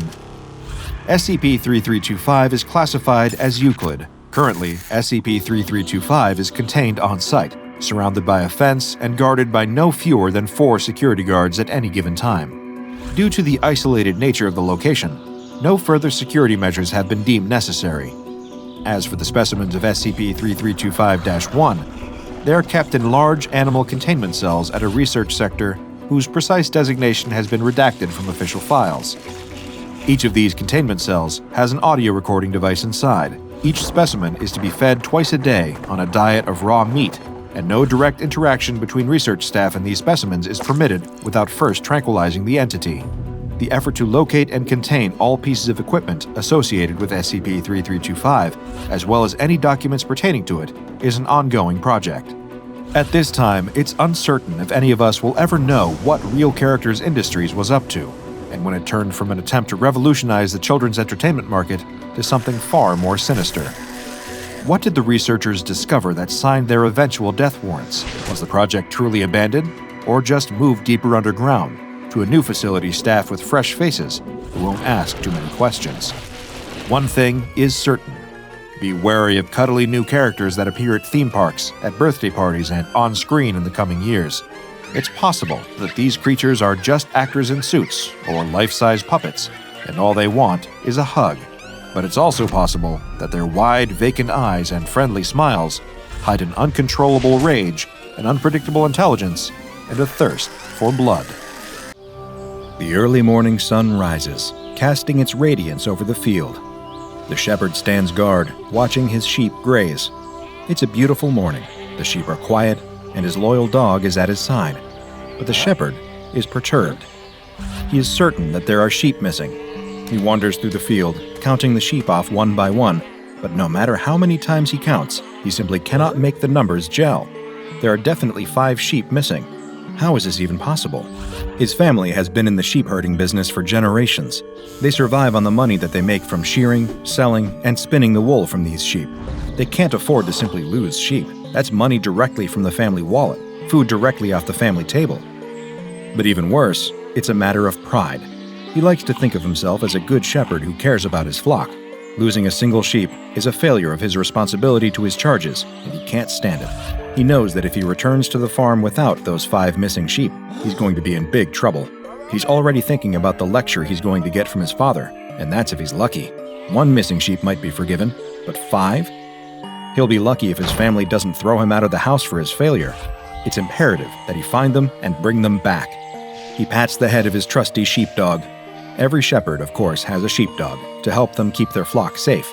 His dog has been with him for many years, and she has never failed in the past.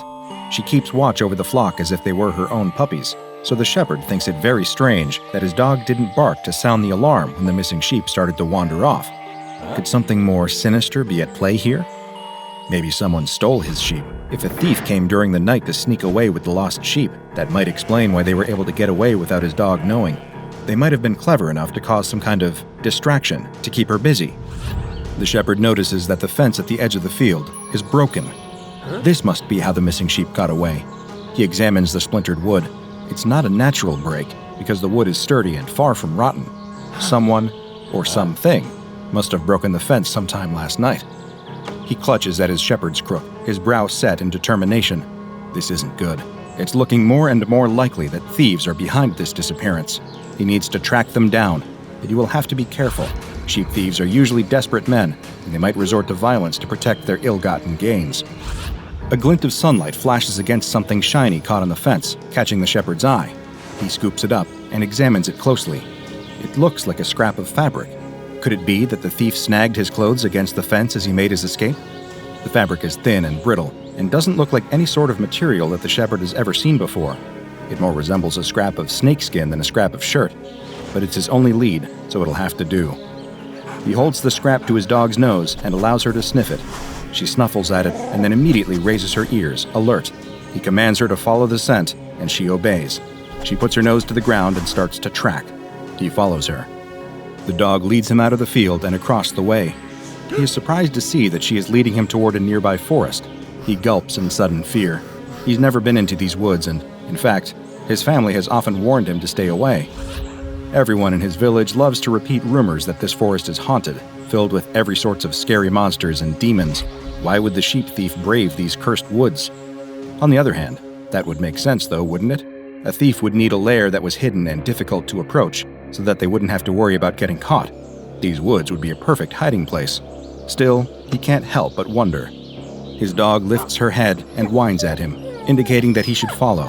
He steels his resolve and continues on. His fingers clutch tightly to his staff, his knuckles going white with fear and tension. He's almost convinced that he might see a monster here in these woods, and he's ready to defend himself from the worst.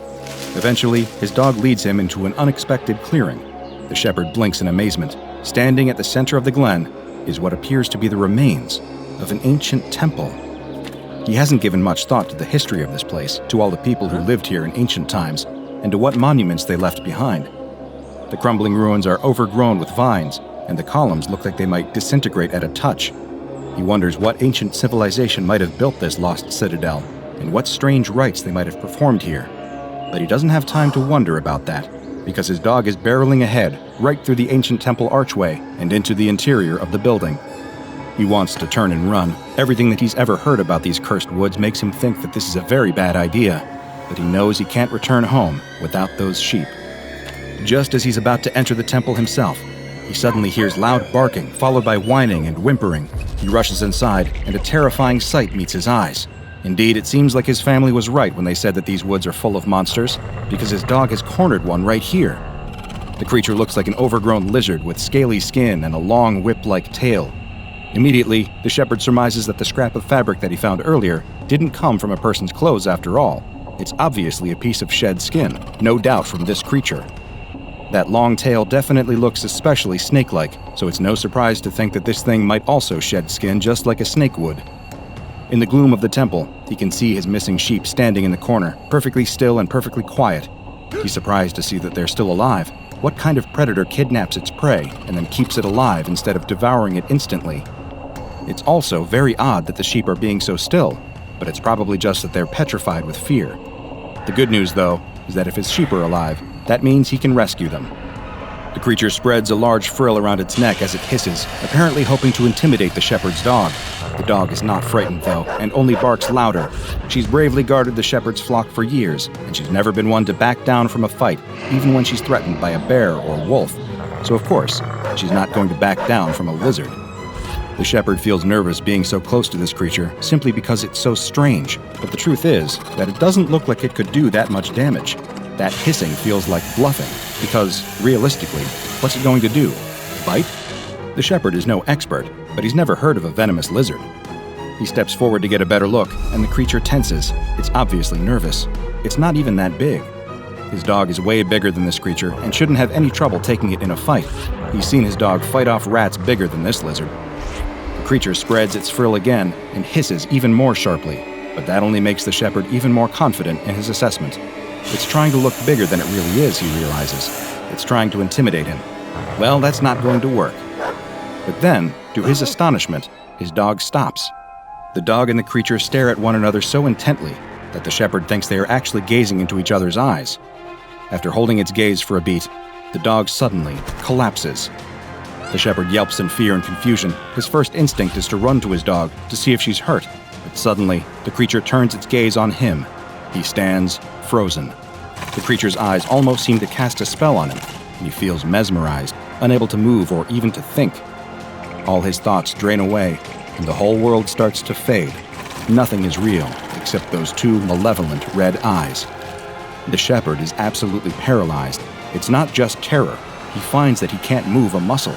He can only watch as the strange reptile approaches his frozen dog and suddenly bites her on her exposed flank.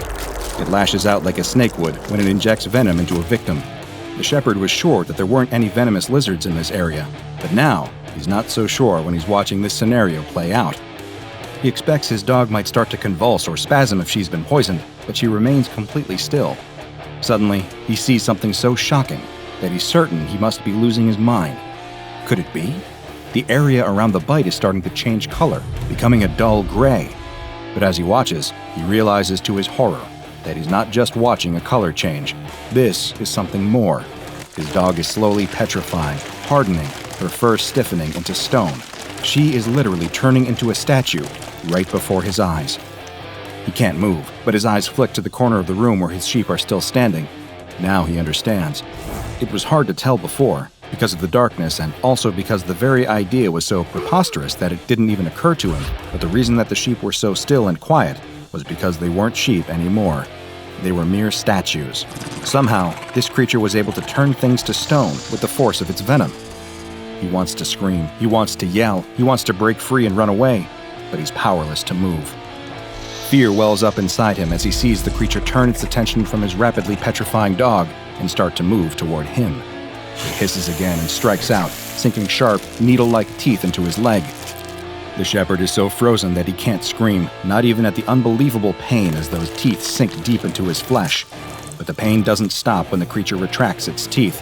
He can feel the pain spreading outward from the site of the bite, spreading down his shins and up his legs, through his whole body. His body is hardening fast, making it hard to breathe and impossible to move. But even as he turns into a statue, he can still see everything around him, still sense the presence of the creature, still think. His thoughts aren't affected at all, other than being nearly out of his mind with terror. What could be next? The shepherd is frightened, but all he can do is wait. He's not sure how long he waits, because time has no meaning here. In the gloom of this ancient temple, he's not sure if it's day or night. He idly wonders if this temple was built for this monster, by people who worshipped it for its great and terrible power, or by people who feared it, and hoped that maybe this temple would keep it contained. Or is it mere coincidence that it's taken up residence here, just as bats might roost in an abandoned building? He has no way of ever knowing. The only indication of the passage of time is the coming and going of the creature, which, even if he can't turn his head to see its movement, he can hear it shuffling and hissing. Occasionally, he hears a sound that frightens him even more, a sound that can only be described as statuary shattering, and he wonders if that will ultimately be his fate. His question is answered one day when it seems that hunger has driven the creature to dig into its larder of petrified prisoners. The creature approaches him, and he can feel it gnawing at his feet with its big, ugly beak. It's pecking at him, harder and harder, until suddenly the shell breaks and it's chewing on the flesh of his leg. Once again, the pain is unbearable. The shepherd can do nothing but wait. At least he thinks it will all be over soon. Better a quick end at the jaws of a monster than a slow death trapped frozen in stone, he thinks. It's the very best that he can hope for. That shepherd had just run afoul of a creature that appears to come straight out of medieval mythology, matching the description of the deadly monster known as a cockatrice or basilisk, but the SCP Foundation knows it as SCP-1013, a nasty little piece of work with, quite literally, a paralyzing stare. SCP-1013 is a small reptile resembling a lizard, but with several key differences that set it apart from any other animal in this order. It was recovered in Egypt. An interesting coincidence, since medieval bestiaries often regard that region as the ancestral home of the basilisk. However, Foundation agents believe that since no other specimens were found in the area, that SCP-1013 is not a naturally occurring animal and might have actually been bioengineered. While SCP-1013 itself is only 60 centimeters long, its abnormally long tail measures nearly 121 centimeters long. It can use its tail to distract prey. It has a wide frill around its neck that it can extend at will, similar to that of the Australian frilled lizard. Its head does not look like any other known lizard, though, with a serrated beak and a distinctive head wattle that many researchers feel gives it the appearance of a rooster. Its beak is filled with long, needle-like teeth. But stranger than its appearance is its hunting methods. When it spies potential prey, SCP-1013 will extend its neck frill with a sudden, snapping sound. The frill appears designed to attract attention and encourage victims to look into the eyes of SCP-1013, because its eyes are, of course, where it holds its real power. The mythical Cockatrice was said to be able to turn a person to stone with the power of its gaze, similar to the petrifying powers attributed to the Gorgon Medusa of Greek mythology, and SCP-1013 is very similar to its legendary namesake in this regard. Anyone or anything making direct eye contact with SCP-1013 will experience stabbing pain in most major muscle groups, followed by full paralysis setting in within 3 seconds and lasting up until 8 minutes. It is currently unknown how SCP-1013 achieves this paralyzing effect. Once its prey is paralyzed, SCP-1013 will bite its victim with its needle-like teeth, thus initiating a process of calcification. The victim will gradually stiffen and harden, almost as if they are turning into a statue. The process will begin at the site of the bite and gradually work its way through the body so that a full-grown adult will become completely calcified within 15 minutes. As of yet, there is no known way to stop or reverse the process.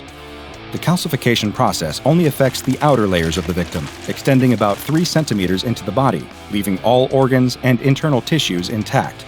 It also does not affect the eyes or mucous membranes. This means that victims of SCP-1013 are still alive, but cannot move or react. Perhaps even more horrifying, SCP-1013 then eats its victims alive. SCP-1013 feeds by breaking the hardened outer layer with its beak, much like a young chick would break its way out of an egg, and then feeding on the soft tissues preserved within. The victim will experience excruciating pain as the creature eats them alive, but they cannot resist. They cannot even scream to give voice to their pain. SCP-1013 has a voracious appetite and will consume nearly twice its body weight at each feeding. Victims usually die of blood loss before SCP-1013 can complete its meal. SCP-1013 does engage in caching behavior and has been known to store petrified victims for later consumption. It prefers mammals as prey and will attack livestock and game just as readily as it will attack humans. In times when mammal food sources are not available, desperation may drive SCP-1013 to turn its paralyzing powers on fish, birds, or even insects, but it will only do this if it is near to starving. SCP-1013 is hermaphroditic and, unlike other reptiles, does not reproduce sexually, but instead undergoes a process similar to budding or basic cellular division. Before reproducing, SCP-1013 will increase its feeding, gorging on food and growing rapidly in size. Eventually, it will develop cyst-like structures in its abnormally long tail, each of which contains a juvenile SCP-1013. Juvenile SCP-1013 hatch after only 48 hours. Parent SCP-1013 will typically release hatchlings within calcified prey, providing a ready food source for the juveniles until they can hunt on their own. Juvenile SCP-1013 will seek out cool, dark places like caves or abandoned buildings and begin rapid molting, doubling in size every 6 hours until reaching full adult size. Once they have reached adulthood, SCP-1013 will set out on their own and quickly establish their own hunting territories. SCP-1013 is extremely aggressive and will attack and attempt to calcify anyone that enters its enclosure, making it extremely difficult to contain. For this reason, combined with its deadly powers of calcification, SCP-1013 has been designated Object-Level Keter. Any staff entering the containment area are to wear the AR-68 Armored Variant Hazmat suit. Staff exiting the area with damaged suits are to be remanded to quarantine for 1 hour. Staff becoming paralyzed during cleaning, feeding, or testing cycles are to be immediately removed and remanded to medical custody until 5 hours after recovery. SCP-1013 is to be fed daily with 1 small mammal. However, any calcified animal remains are to be removed from the 1013 containment chamber and incinerated for safety reasons. 1013 is a frightening reminder that, while many entities have piercing gazes, comparatively few can end your life. Few, however, does not mean zero. The boy screams as his body transforms. His bones warp and twist as feathers emerge from his pores, and his skull sharpens into a long, hard beak. He's in a living nightmare. And who could have guessed it all started with an innocent attempt to play hooky? It's an ordinary Monday morning, and all over town, children are waking up and reluctantly dragging themselves out of bed for school. Some are oversleeping, hitting the snooze on their alarms, and getting a bit of extra shut-eye before their exhausted parents notice, wake them up, and rush to get them to school before the first morning bell. In one particular bedroom, a young boy is awake but still in bed, brainstorming as fast as he can. He is determined to skip school today however he can. He usually doesn't mind school very much, but today, all he can think about is the math test he didn't study for and the mean classmate who likes to knock his books out of his hands. But he can't just ask to skip school for no reason. He has to come up with a plan. He runs to the bathroom, splashing hot water in his face to give him a flushed appearance and a warm forehead. Then he hops back into bed and begins to loudly cough and sniffle until his mother comes to check on him. He complains that he doesn't feel well enough to go to school, and sure enough, when his mother feels his forehead, it is hot to the touch. She agrees to let him stay home from school for the day, provided he stays in bed and gets plenty of rest. He promises that he will, and she leaves to go to work. On her way to work, the boy's mother remembers that there isn't much for him to eat while he's home alone all day. At least, there isn't much that he would want to eat while he's sick. She decides that she can be a little bit late to work for the sake of her son's health, and pulls into a nearby grocery store. She rushes out of her car and into the store, making a beeline for the soup aisle. She reaches for her usual go-to brand of chicken noodle soup, but finds the shelf completely bare. That's right, it's flu season. Of course, the soup is sold out. Oh great, this is exactly what she needs. A sick kid at home, one can of chicken noodle soup left at the store, and the machine won't even scan it. She smacks the side of the machine in frustration, and the screen reads invalid code, transaction canceled. With a heavy sigh, she glances over her shoulder. No one is watching. She tried to pay for the can to do the right thing, but the machine wouldn't let her. So she grabs the can and runs out of the store before anyone can spot her. While his mother is out, the boy is at home raiding the pantry for snacks to sate his not at all sick appetite. He fills up on Oreos and toaster pastries, cheesy crackers, and chips. When he hears his mother's car pulling into the driveway, he quickly wipes the crumbs from his face and jumps back into bed, just in time for his mother to find him there, resting like he promised he would. She gives him a kiss on the forehead and tells him that she'll heat up some chicken noodle soup for him to eat. She's in a hurry to make it to work, though, so she'll need to leave it in the microwave for him. She pours the contents of the soup into a bowl, adds a bit of water, and pops the bowl into the microwave for a few minutes. She calls up to her son, letting him know that the soup will be ready when the microwave dings. Then she rushes out the door and heads to work for the day, confident that her son will be fine through her shift. If he happens to need anything, he can call her and let her know. The boy hears the microwave ding, but his stomach is too full from his rummage through the pantry for him to want any of the soup, in spite of its heavenly aroma. Instead, he creeps into the living room and sits down to play video games until his eyes start to hurt. As he boots up his gaming system, he thinks for a moment that he can hear a strange noise coming from the kitchen, a soft, clucking sound, like the chickens he saw on his grandparents' farm. But he quickly forgets about the sound as the screen lights up, and he disappears into the world of his favorite game. He plays for hours, until the grumbling of his stomach interrupts his concentration. He's suddenly very hungry, and remembers the soup his mother left in the microwave. It is certainly cold and unappealing by now, but he can just reheat it first. He punches the buttons on the microwave and waits for the soup to be ready. Again, he can hear strange noises coming from the microwave, but he doesn't think anything of it. The microwave dings, and he pulls out the bowl of soup, grabs a spoon, and digs in. A little while later, the boy's mother pulls into the driveway in a panic. She left work early when her phone rang with a call from her son. She answered, asking what was wrong, but he wouldn't answer her. All she could hear on the other end was rustling, heavy breathing, and some pained grunting.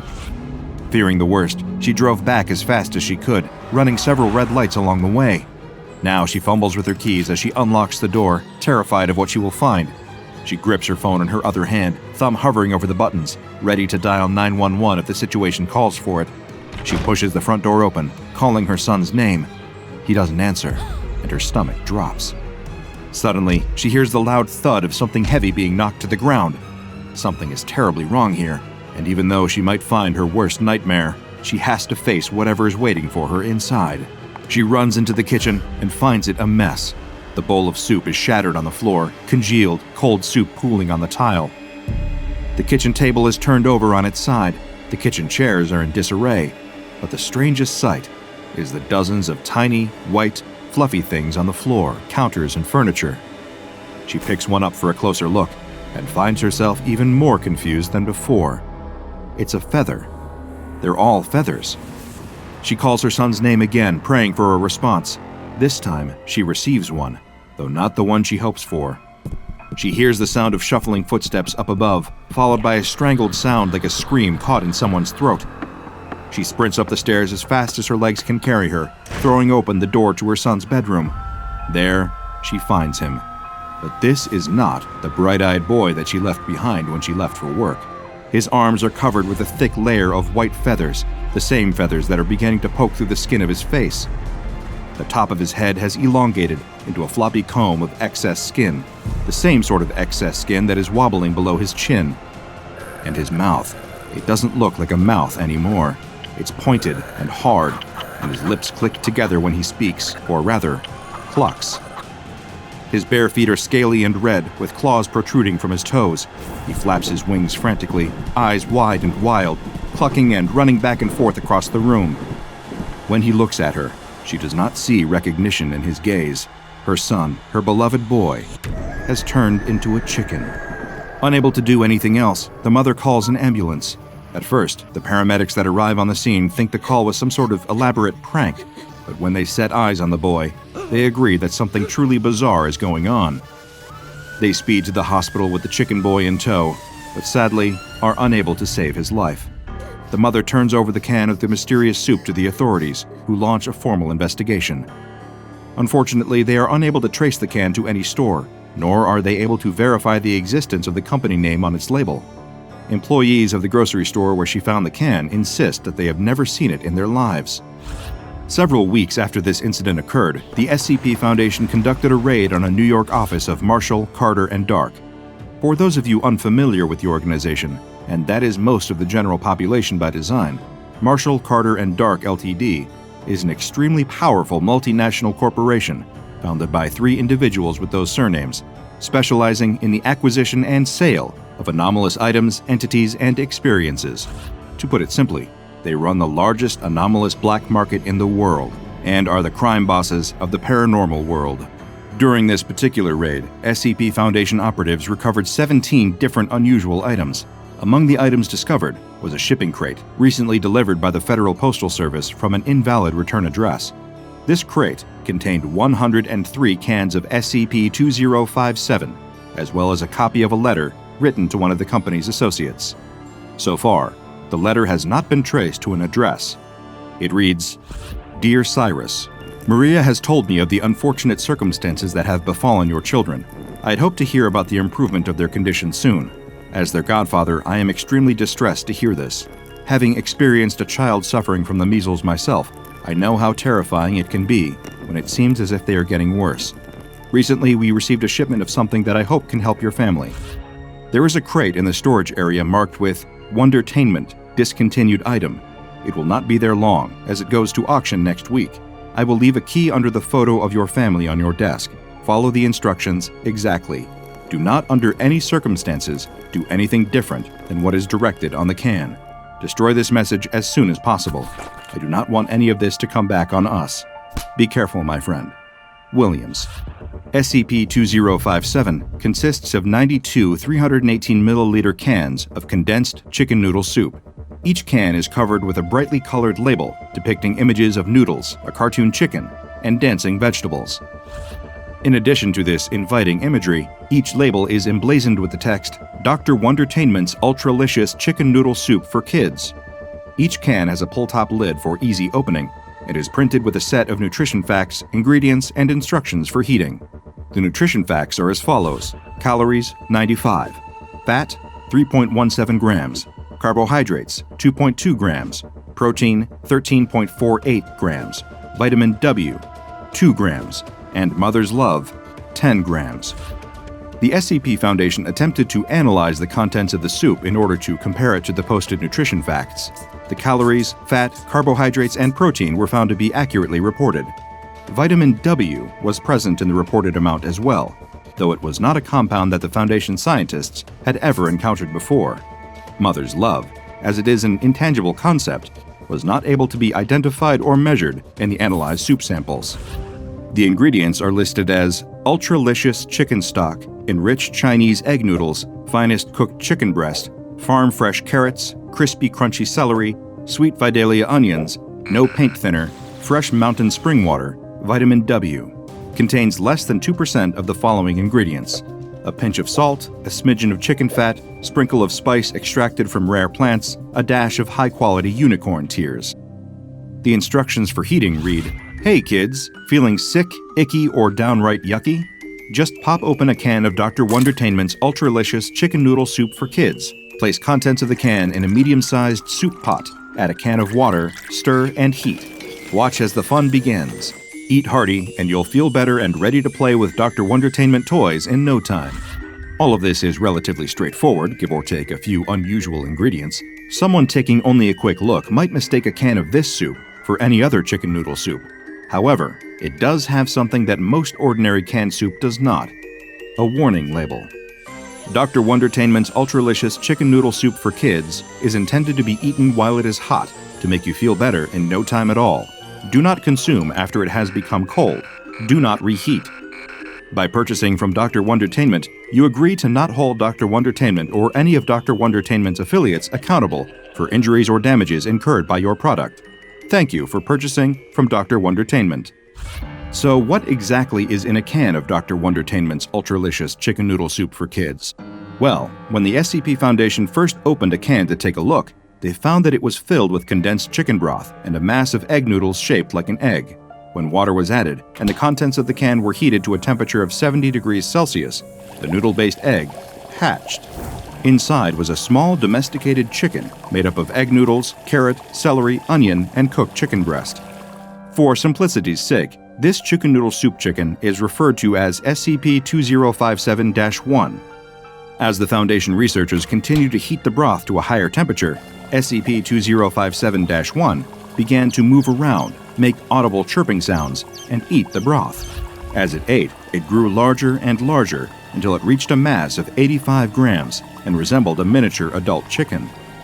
At a temperature between 35 and 70 degrees Celsius, SCP-2057-1 behaved much like an ordinary chicken. It continued to behave normally even as it was consumed or cut apart, apparently feeling no pain or awareness of its situation. Dissection of SCP-2057-1 revealed that its insides were made up of soup ingredients, including celery and onion bones, cooked chicken breast muscles, carrot beak and legs, and chicken broth blood. When SCP-2057-1's temperature dropped below 35 degrees Celsius, it stopped moving and collapsed into the soup. At a temperature below 20 degrees Celsius, it became congealed and unappetizing. With these observations completed, the Foundation then attempted to measure the effects of this unusual chicken soup on a person that ingested it. When test subjects were fed samples of the soup at a temperature between 35 and 70 degrees Celsius, they had a very positive experience. The soup's taste was described as excellent, delicious, and homey. Though the meal caused a bit of psychological distress due to the soup chicken's realistic appearance and behavior, it improved every test subject's physical well-being. This eventually applied to test subjects with a case of influenza, measles, or the common cold. Following consumption of SCP-2057, each subject with a diagnosed illness of this kind reported immediate relief from their symptoms, including fever, aches and pains, cough, and congestion. With this positive, if a bit disturbing, effect documented, the Foundation next set out to determine what would happen if they let the soup get cold before it was eaten. Test subjects served this version of the soup had a far worse experience, describing the taste of their meal as bland, disgusting, and repulsive. 67% of the test subjects experienced cramps, chills, and diarrhea following their consumption of the soup, and 62% found themselves making involuntary clucking noises, as well as experiencing a strong aversion to poultry products. Again, several test subjects were deliberately selected based on their cases of influenza, measles, and the common cold. These test subjects immediately began to develop troubling symptoms, including the growth of pin feathers on their forearms, loosened excess skin on their heads and under their chins, a change in their ability to walk normally, and distressing hallucinations of being hung upside down by the ankles. Following these 2 rounds of testing, the research team decided to see why exactly the warning label advised against reheating the soup. D-Class 45782 was selected as the test subject for this particular experiment, and was instructed to reheat a bowl of cooled SCP-2057-1 in a microwave on high for 2 minutes and 30 seconds. Then, he was to consume the reheated soup and report his experience to a camera placed in the room with him. As instructed, D45782 microwaved the bowl of soup. As it heated in the microwave, it emitted unintelligible vocalizations in a deep voice. After removing the bowl from the microwave, D45782 noted that it was gelatinous looking, with blackened burnt bits around the edges. He took 3 bites of the disgusting, hot and cold at the same time mixture before spitting it out onto the floor and refusing to eat another bite.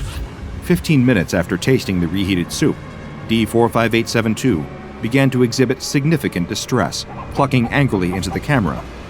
5 minutes later, D45872 became more difficult to understand, clucks and other chicken-like vocalizations making up most of his attempted speech.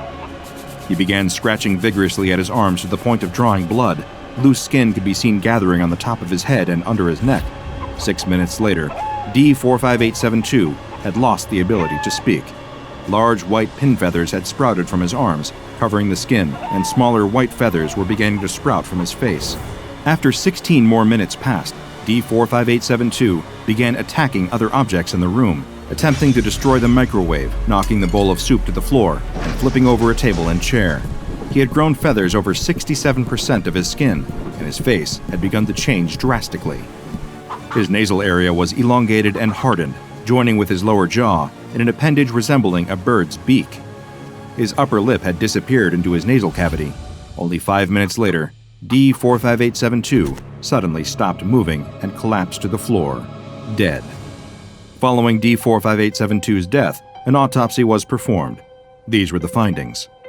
Autopsy revealed D45782's cause of death was due to extreme and sudden physical change of internal organs, resulting in shock and cardiac arrest. 93% of the subject's skin was covered in feathers. Physical changes in the face resulted in a beak-like alteration of the nose and mouth. Loose skin under the neck and on the top of the head resemble a wattle and comb. Subject's lower legs were found to be covered in thick, scaly skin, with the toes of the subject's feet ending in small, rounded claws. The subject and instance of SCP-2057-1 were incinerated after testing and autopsy. Whenever not being used for approved experimentation, all cans of SCP-2057 must be stored in a standard, large-volume storage locker in Containment Area 27 and kept at a temperature of 25 degrees Celsius. Because SCP-2057 is in limited supply, all experiments must first be approved by at least 2 personnel with 2-1103 clearance, as well as receiving the go-ahead from Dr. Applegate. There are still 41 cans of Dr. Wondertainment's chicken soup unaccounted for, and the Foundation has been unable to track them down so far. Who knows where they ended up? Maybe at another office of Marshall Carter and Dark. Or maybe, just maybe, one made its way onto the shelves at your local grocery store. Best to be careful out there. When you're feeling sick, hungry, or in need of a little pick-me-up, there's nothing quite like a steaming hot bowl of chicken noodle soup. Just make sure to read the label carefully and always follow the printed instructions. If you ignore them, you might just find that your chickens have come home to roost. After all, as the saying goes, you are what you eat. There are no streetlights on this stretch of the old, narrow road which runs through a rural part of West Virginia. A car has gone off the road into a ditch and needs to be pulled out. A common task for this tow truck driver, and he's often in the area doing similar jobs, though he's never been on this particular road, and he has to keep his eyes peeled for any signs or other markers that might give him an idea of how close he is to his turn. He spots something up ahead, but as he gets closer, he sees that it isn't a road sign, it's a billboard. As he passes by, he can make out the weathered lettering advertising a diner 20 miles down the road that's probably been closed for at least as many years. As he continues driving, he sees more dilapidated billboards, advertising other long-since shuttered businesses like gas stations and auto body shops. But then he sees one on the road ahead of him that's nothing like the others. This one doesn't look old at all. In fact, it looks quite new. He drives by and has to question if he saw it correctly. It seemed like all it said was, "Get away," over and over, and then the name of a road. Is that an invitation or a warning? It wasn't even clear what kind of business it might be advertising. He continues driving, but he can't quit thinking about that strange sign. He even feels compelled to turn around so he can get another look at it. But there's no need, because as he rounds a curve, there's another of the same sign. This time he slows down as he passes to get a better look, and he was right. It just says, "Get away" multiple times with the name of a road. Wagriwa Road. Must be Native American or something. Now he really can't get the billboard out of his mind. What does it mean? What is it advertising? And why is there a third one of them just ahead of him?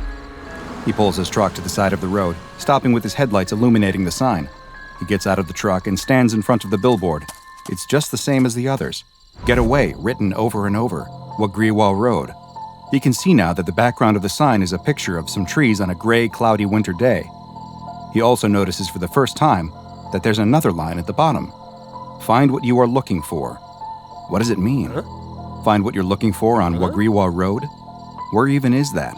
There's no directions, no address, no phone number. He takes a step back from the sign and looks up and down the darkened road. What is he doing out here on the side of the road? Someone is stranded in a ditch waiting for him and he's staring at a billboard? He gets back into the truck, puts it in gear, and drives away. As he continues down the tree-lined rural road, though, he inevitably finds his thoughts turning back to the signs. Get away. But find what you're looking for? Doesn't make any sense. Or are you supposed to get away to Wagriwa Road? Who would put these up? And why do they look so new? Everything else out here looks like it's for a business that shut down years ago. What are they trying to... He suddenly slams on his brakes and comes to a screeching stop in the middle of the road. His eyes are locked on what's in front of him. His headlights aren't lighting up another billboard, though. This time, it is a worn road sign. Wagriwa Road. He can't help it. He has to know what's down this road. He has to know what these signs are about. The stuck driver can wait a few minutes longer. He turns his truck onto the narrow gravel road and drives for a few hundred yards, following it around a couple of bends as it winds through the trees until it abruptly ends. There's nothing out here. No buildings, no signs, just what looks to be a dirt path leading deeper into the woods. The tow truck driver switches off the ignition, and the road is plunged into darkness. He reaches under his seat and takes out a flashlight before getting out of the truck. He shines the light into the woods surrounding him, but there's nothing to see. No, wait. There is something, and it's coming down the path out of the trees. Phil? Phil, is that you? The figure that stepped out of the woods is talking to him. He shines his flashlight at them, and they raise a hand to shade their eyes from the light. Sharon, what are you doing out here? It's Sharon, the tow truck driver's ex-wife, but he thought she'd moved to Colorado after she remarried. Why would she be here? And what was she doing emerging from the woods? Phil, come here. I need to show you something. He hesitates for just a moment, but then finds that he's walking towards his ex-wife. Before he can reach her, she turns around and starts walking down the path back into the woods, and he follows. He walks just behind her, his flashlight illuminating the path in front of them. He thinks he hears a rustling coming from the woods next to him and searches the trees with his flashlight, but doesn't see anything. Come on, it's just a little further, she says. Where are we going? What's just a little further? What you're looking for. The woods suddenly open up, and he finds that they are standing in a clearing. She stops walking, and he pauses next to her. He opens his mouth to speak, but she quickly shushes him. Quiet, they're almost here.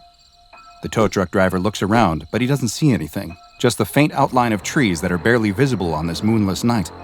But then he watches as several creatures begin to emerge out of the woods into the clearing. They're deer?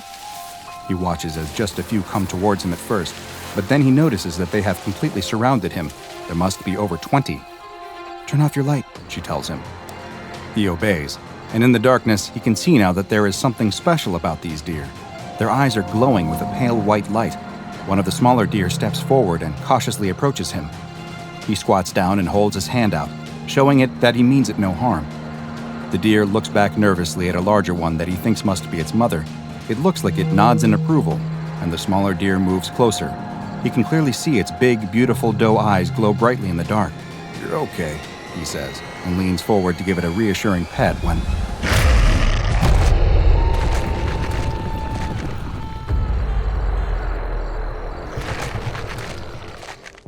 Following the mysterious disappearances of multiple people in an area of West Virginia near the town of Harper's Ferry, the SCP Foundation soon became interested in a particular stretch of road where it appeared that many of those who had gone missing had traveled just prior to their vanishing.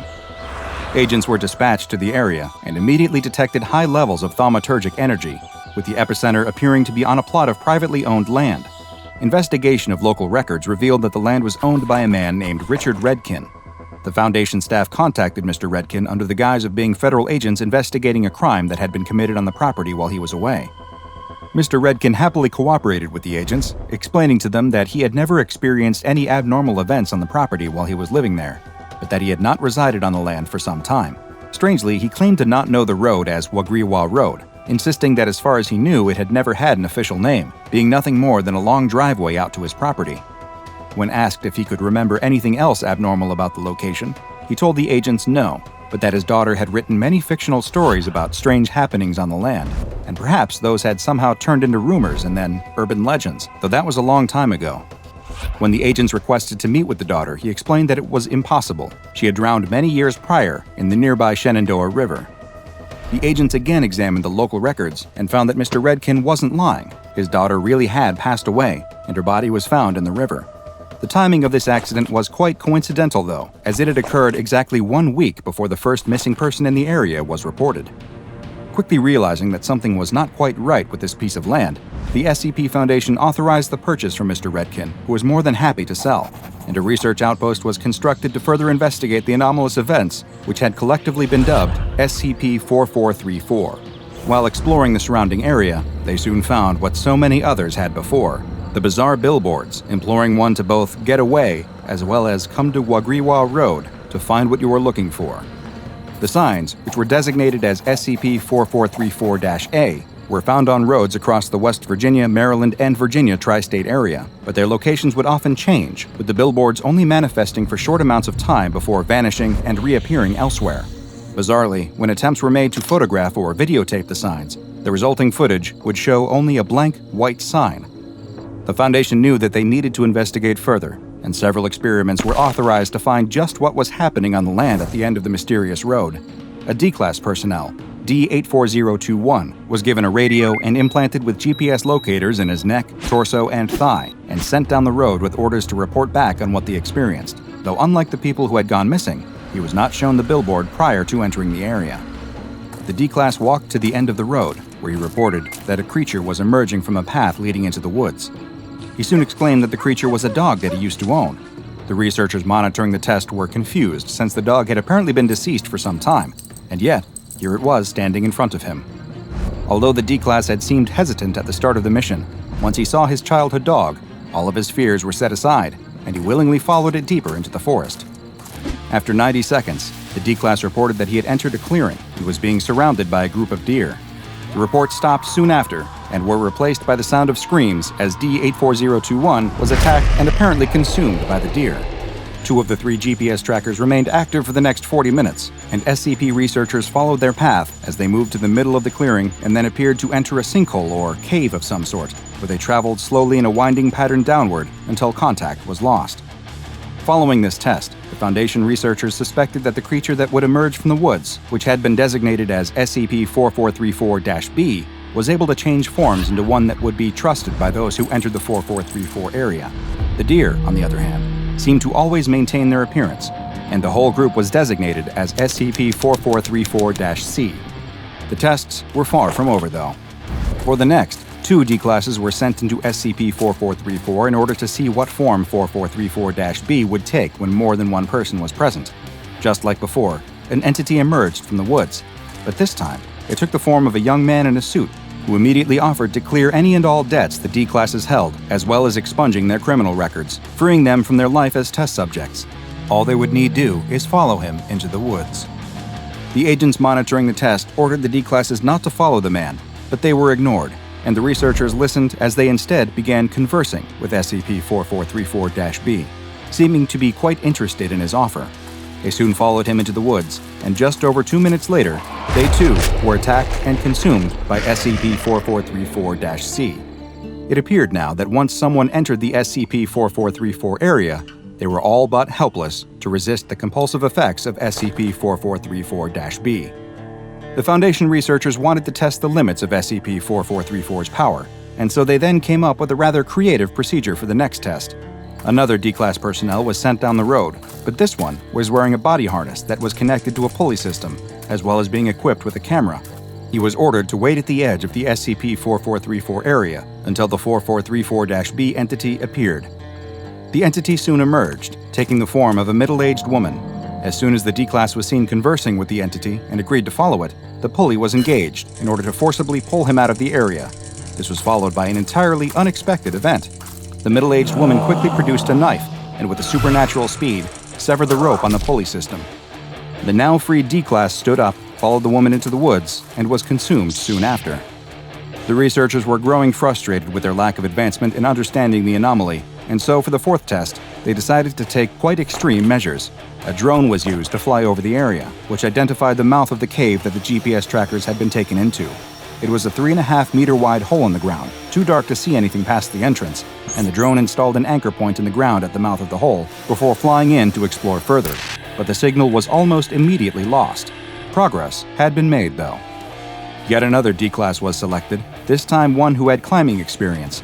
D-84041 was warned in advance that the SCP-4434-B entity would appear to her and would have a compulsive effect, and that she was to ignore them no matter what form they took, and instead proceed as quickly as possible to the cave, which had been designated as SCP-4434-D. D-84041 was taken to the road, and she immediately began running down the path into the woods. She was able to reach the mouth of the cave without seeing any anomalous entities, neither 4434-B nor the carnivorous deer.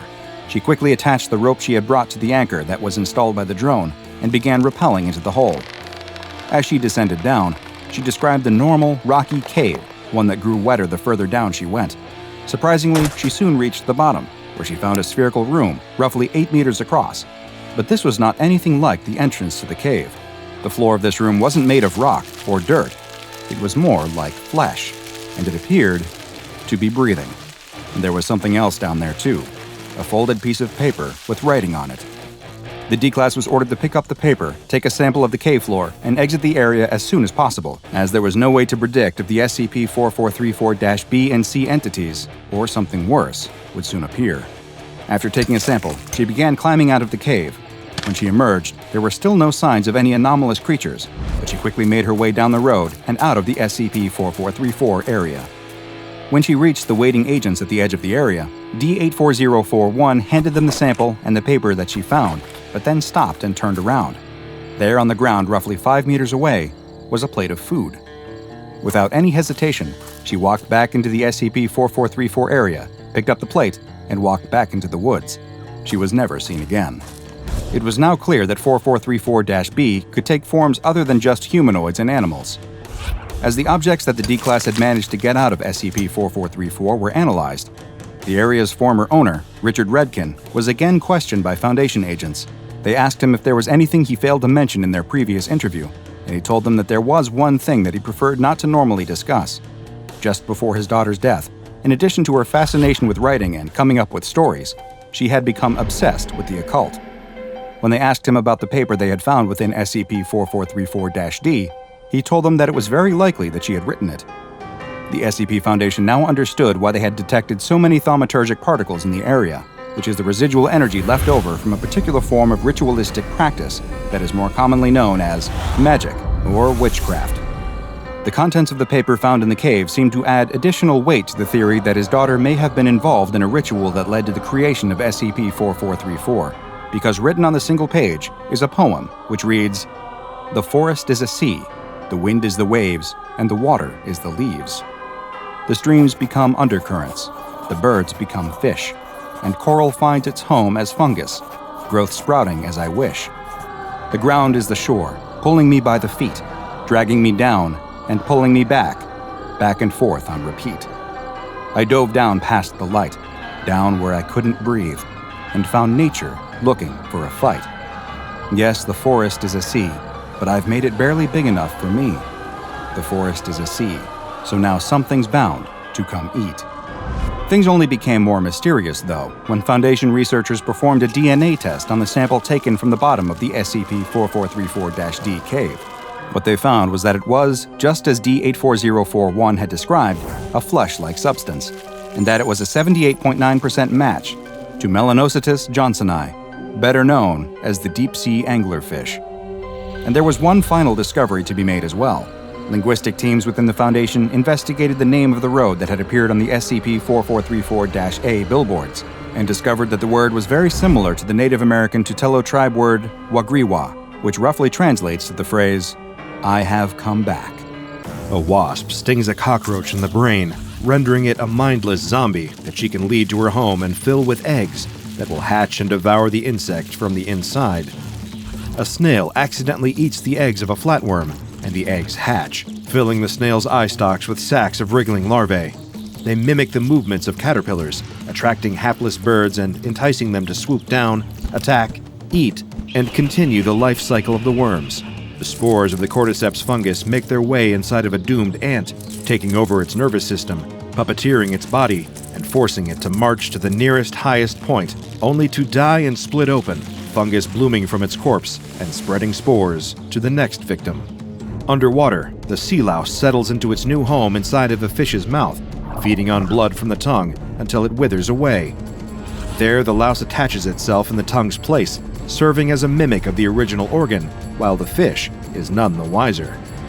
Back on land, humans are not exempt. Nematode worm larvae infect the bloodstream through fly bites, hiding undetected until their host feels them wriggling beneath the cornea.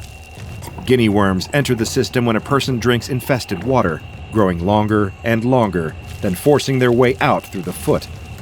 Nature is full of terrifying parasitic creatures, but far scarier than the parasites we know about are the parasites that we haven't discovered yet. The creatures sneaking in and burrowing under the skin of their hosts without anyone even knowing they exist. After all, if you don't know something is there, how can you possibly hope to protect yourself from it? As a man hikes through the woods of the Pacific Northwest, he's thinking about repelling mosquitoes and pulling up his socks to stop ticks from latching onto his flesh. But he has no idea what else is lurking out here in the wild with him. He knows to look out for mountain lions and bears, to watch for signs of rabid animals, and avoid being bitten or scratched. But he doesn't notice the tiny, almost invisible flecks drifting through the air around him.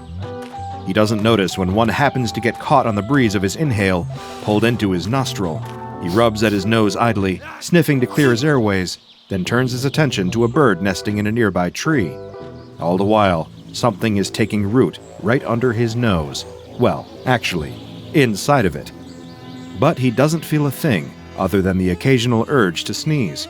He does, sneezing loud enough to startle the bird he was observing moments ago, but it doesn't do any good. Sneezes are for clearing out dust and debris, foreign objects that wind up in the nose by happenstance. This new intruder is there by design, and it is holding on tight. The hiker continues the rest of his walk without a care in the world, taking deep breaths of fresh forest air and relishing the feeling of the breeze on his face. By the time he gets back home, he's made it out of the woods without a single mosquito bite, with nary a tick to be found in his meticulous pre-shower check. That night, he sleeps soundly, and the next morning as he goes back to work at his office job, all thoughts of the wilderness slowly drift from his mind. He goes about his ordinary routine for months, all the while carrying a hidden passenger with him from place to place, a tiny little thing steadily growing larger and larger, spreading spindly appendages out and up, through the nasal passages, up toward the skull. One night, about 6 months after that fateful hike, the man is sleeping peacefully in his bed, dreaming of a sunlit forest clearing and the pleasant chirping of birds, when all of a sudden, he's jerked awake by a splitting pain in his head. His vision swims from the throbbing pain, and he clutches his face, pressing against his forehead. It must be a migraine, he thinks. He hasn't had one in quite some time, but this is clearly no ordinary headache. Eventually, the pain subsides, and he's able to drift back to sleep. But the next day, at the office, it returns. That same sharp pain radiating through his skull, like the worst sinus headache he has ever had. The persistent feeling of pain and pressure in his head becomes too much to bear, and he decides to take the rest of the day off of work and go to the doctor. Much to the man's relief, his doctor is not concerned. With no other troubling symptoms presenting themselves, the situation seems relatively straightforward. She writes a prescription for some migraine medication, then sends the man on his way. That night, when the headache returns, the man takes some of the medicine, and the cloud of pain clears. Sweet relief. Once again, things are good. For a couple months, at least. But then, one day, on his morning walk to the office, just as he's lifting his travel mug of coffee to his lips, his vision cuts out. It's as if something is blocking his eyes, as if someone were covering them and preventing him from seeing directly ahead. But when he lifts his hand to feel his face, there's nothing there. Panicking at the sudden loss of sight, he drops his cup, spilling coffee all over the sidewalk. He doesn't even notice the spill, too busy grasping at his face and feeling his eyes with his fingers. He fumbles in his pocket for his phone, hoping he can remember where the numbers on the screen are well enough to call 911. But his hands are shaking so hard that he drops the phone, hearing it clatter on the pavement. He exclaims in frustration and fear and turns around following the sound of the phone. And as he turns, his vision suddenly clears, the blinders lifted, and he's able to see just as well as he did before. Experimentally, he turns back to face his original direction, and again he loses his sight, something blocking his view. He turns around, and he can see again. He tries this a few more times, spinning back and forth, watching his vision flicker in and out. He only stops when a passing jogger shouts at him, asking what the hell he's doing. The interruption startles him, bringing him back to Earth. What is happening? Surely this can't be normal. What is it about facing one direction that causes him to lose his sight, while another direction returns him to normal? A sinking feeling in his stomach tells him that whatever was causing his headaches before, it was not something he should ignore any longer. He grabs his phone off the ground, calls out of work, and schedules an urgent appointment with his doctor. At first, he considers running home and getting his car or his bicycle, but his unreliable vision would make taking either mode of transportation a potentially deadly mistake. So instead, he walks. The walk to the doctor's office is the most difficult walk of the man's life. Every time he turns a corner, he wonders if his vision will flicker out again, if the mysterious obstacle will block his sight and force him to reroute himself or start from scratch. While trying to maintain a consistent line of sight, he loses his balance several times and nearly collides with a lamppost. Eventually, he reaches the doctor's office. One look at the man's terrified face is enough for the doctor to insist on some immediate x-rays of his head. The man sits on the examination table, nervously bouncing his knee, waiting for the doctor to return with the results. What could it be? Some undiagnosed degenerative illness? A tumor? Irreparable damage caused by looking at a solar eclipse as a child? The man can hear the doctor speaking to a nurse in hushed, frightened tones just outside of the exam room door. He can't quite tell what she is saying, but he makes out one word that makes his blood run cold. Infestation. When the door opens and the doctor enters holding the man's chart, her expression is neutral and professional, but her face is pale, her forehead dotted with sweat. She can't hide the fact that whatever she saw on that x-ray, it horrified her. "What is it?" he asks, though he isn't sure he wants to hear the answer. The doctor is silent for a moment, turning over the right words to say in her mind. After a seemingly endless pause, she pulls an x-ray from the stack of papers on her clipboard and pins it up for them both to see. There the man can see his skull, a white outline against the dark background, his skeleton on display. But inside of the skull, there's a mass that definitely shouldn't be there. It starts in his nose, a rounded shape, but it stretches out in long limbs that travel up into his brain. After a long pause, the doctor speaks. "I've never seen anything quite like this before. At first, I thought it might be some sort of growth, but as I reviewed the scans, I realized that it showed signs of movement. Whatever is in there, I'm afraid that it's alive."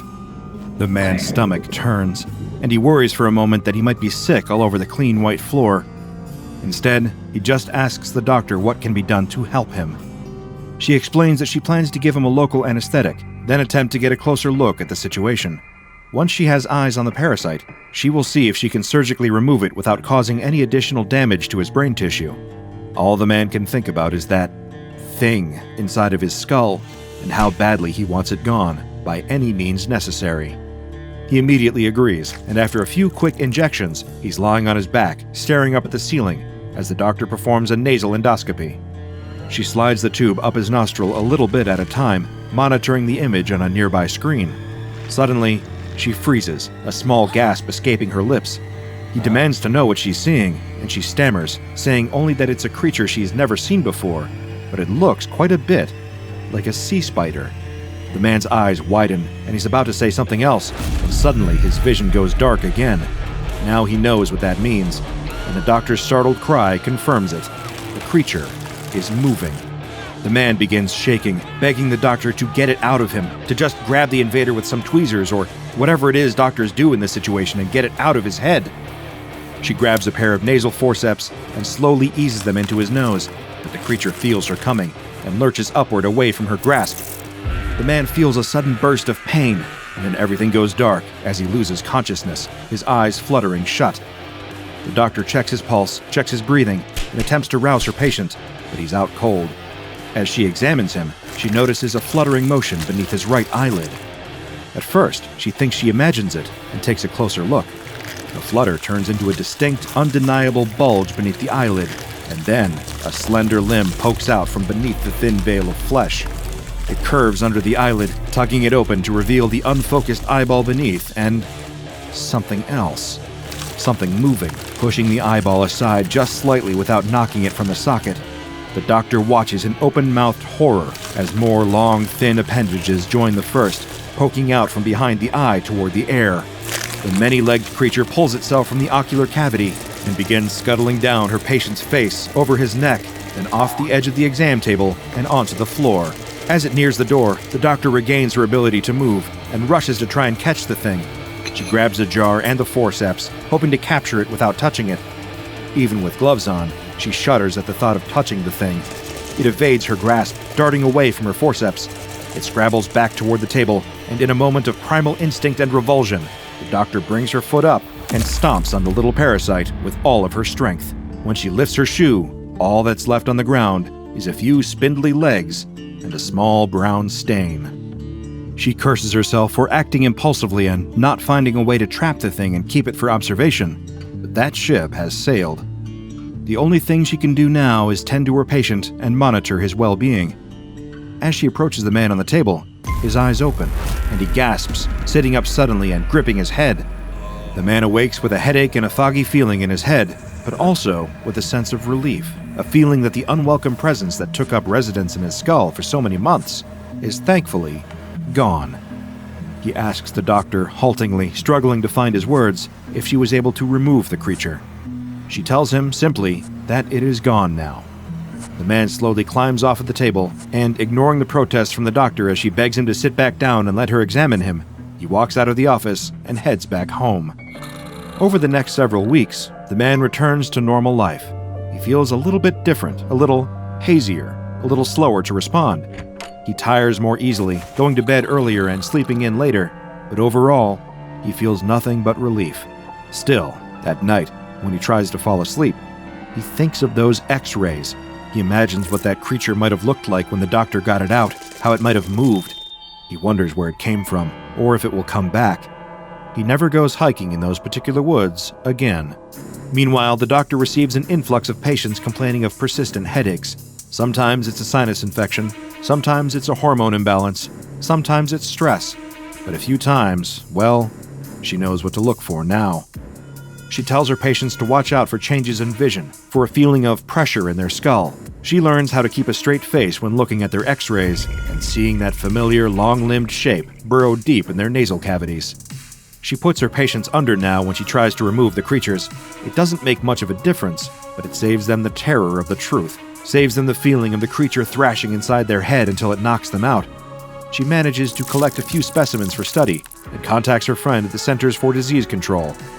He's never seen or heard of anything like these parasites either, but he does know someone who might be able to offer their expertise. When the doctor comes into work the next day, there are two strangers waiting in her office.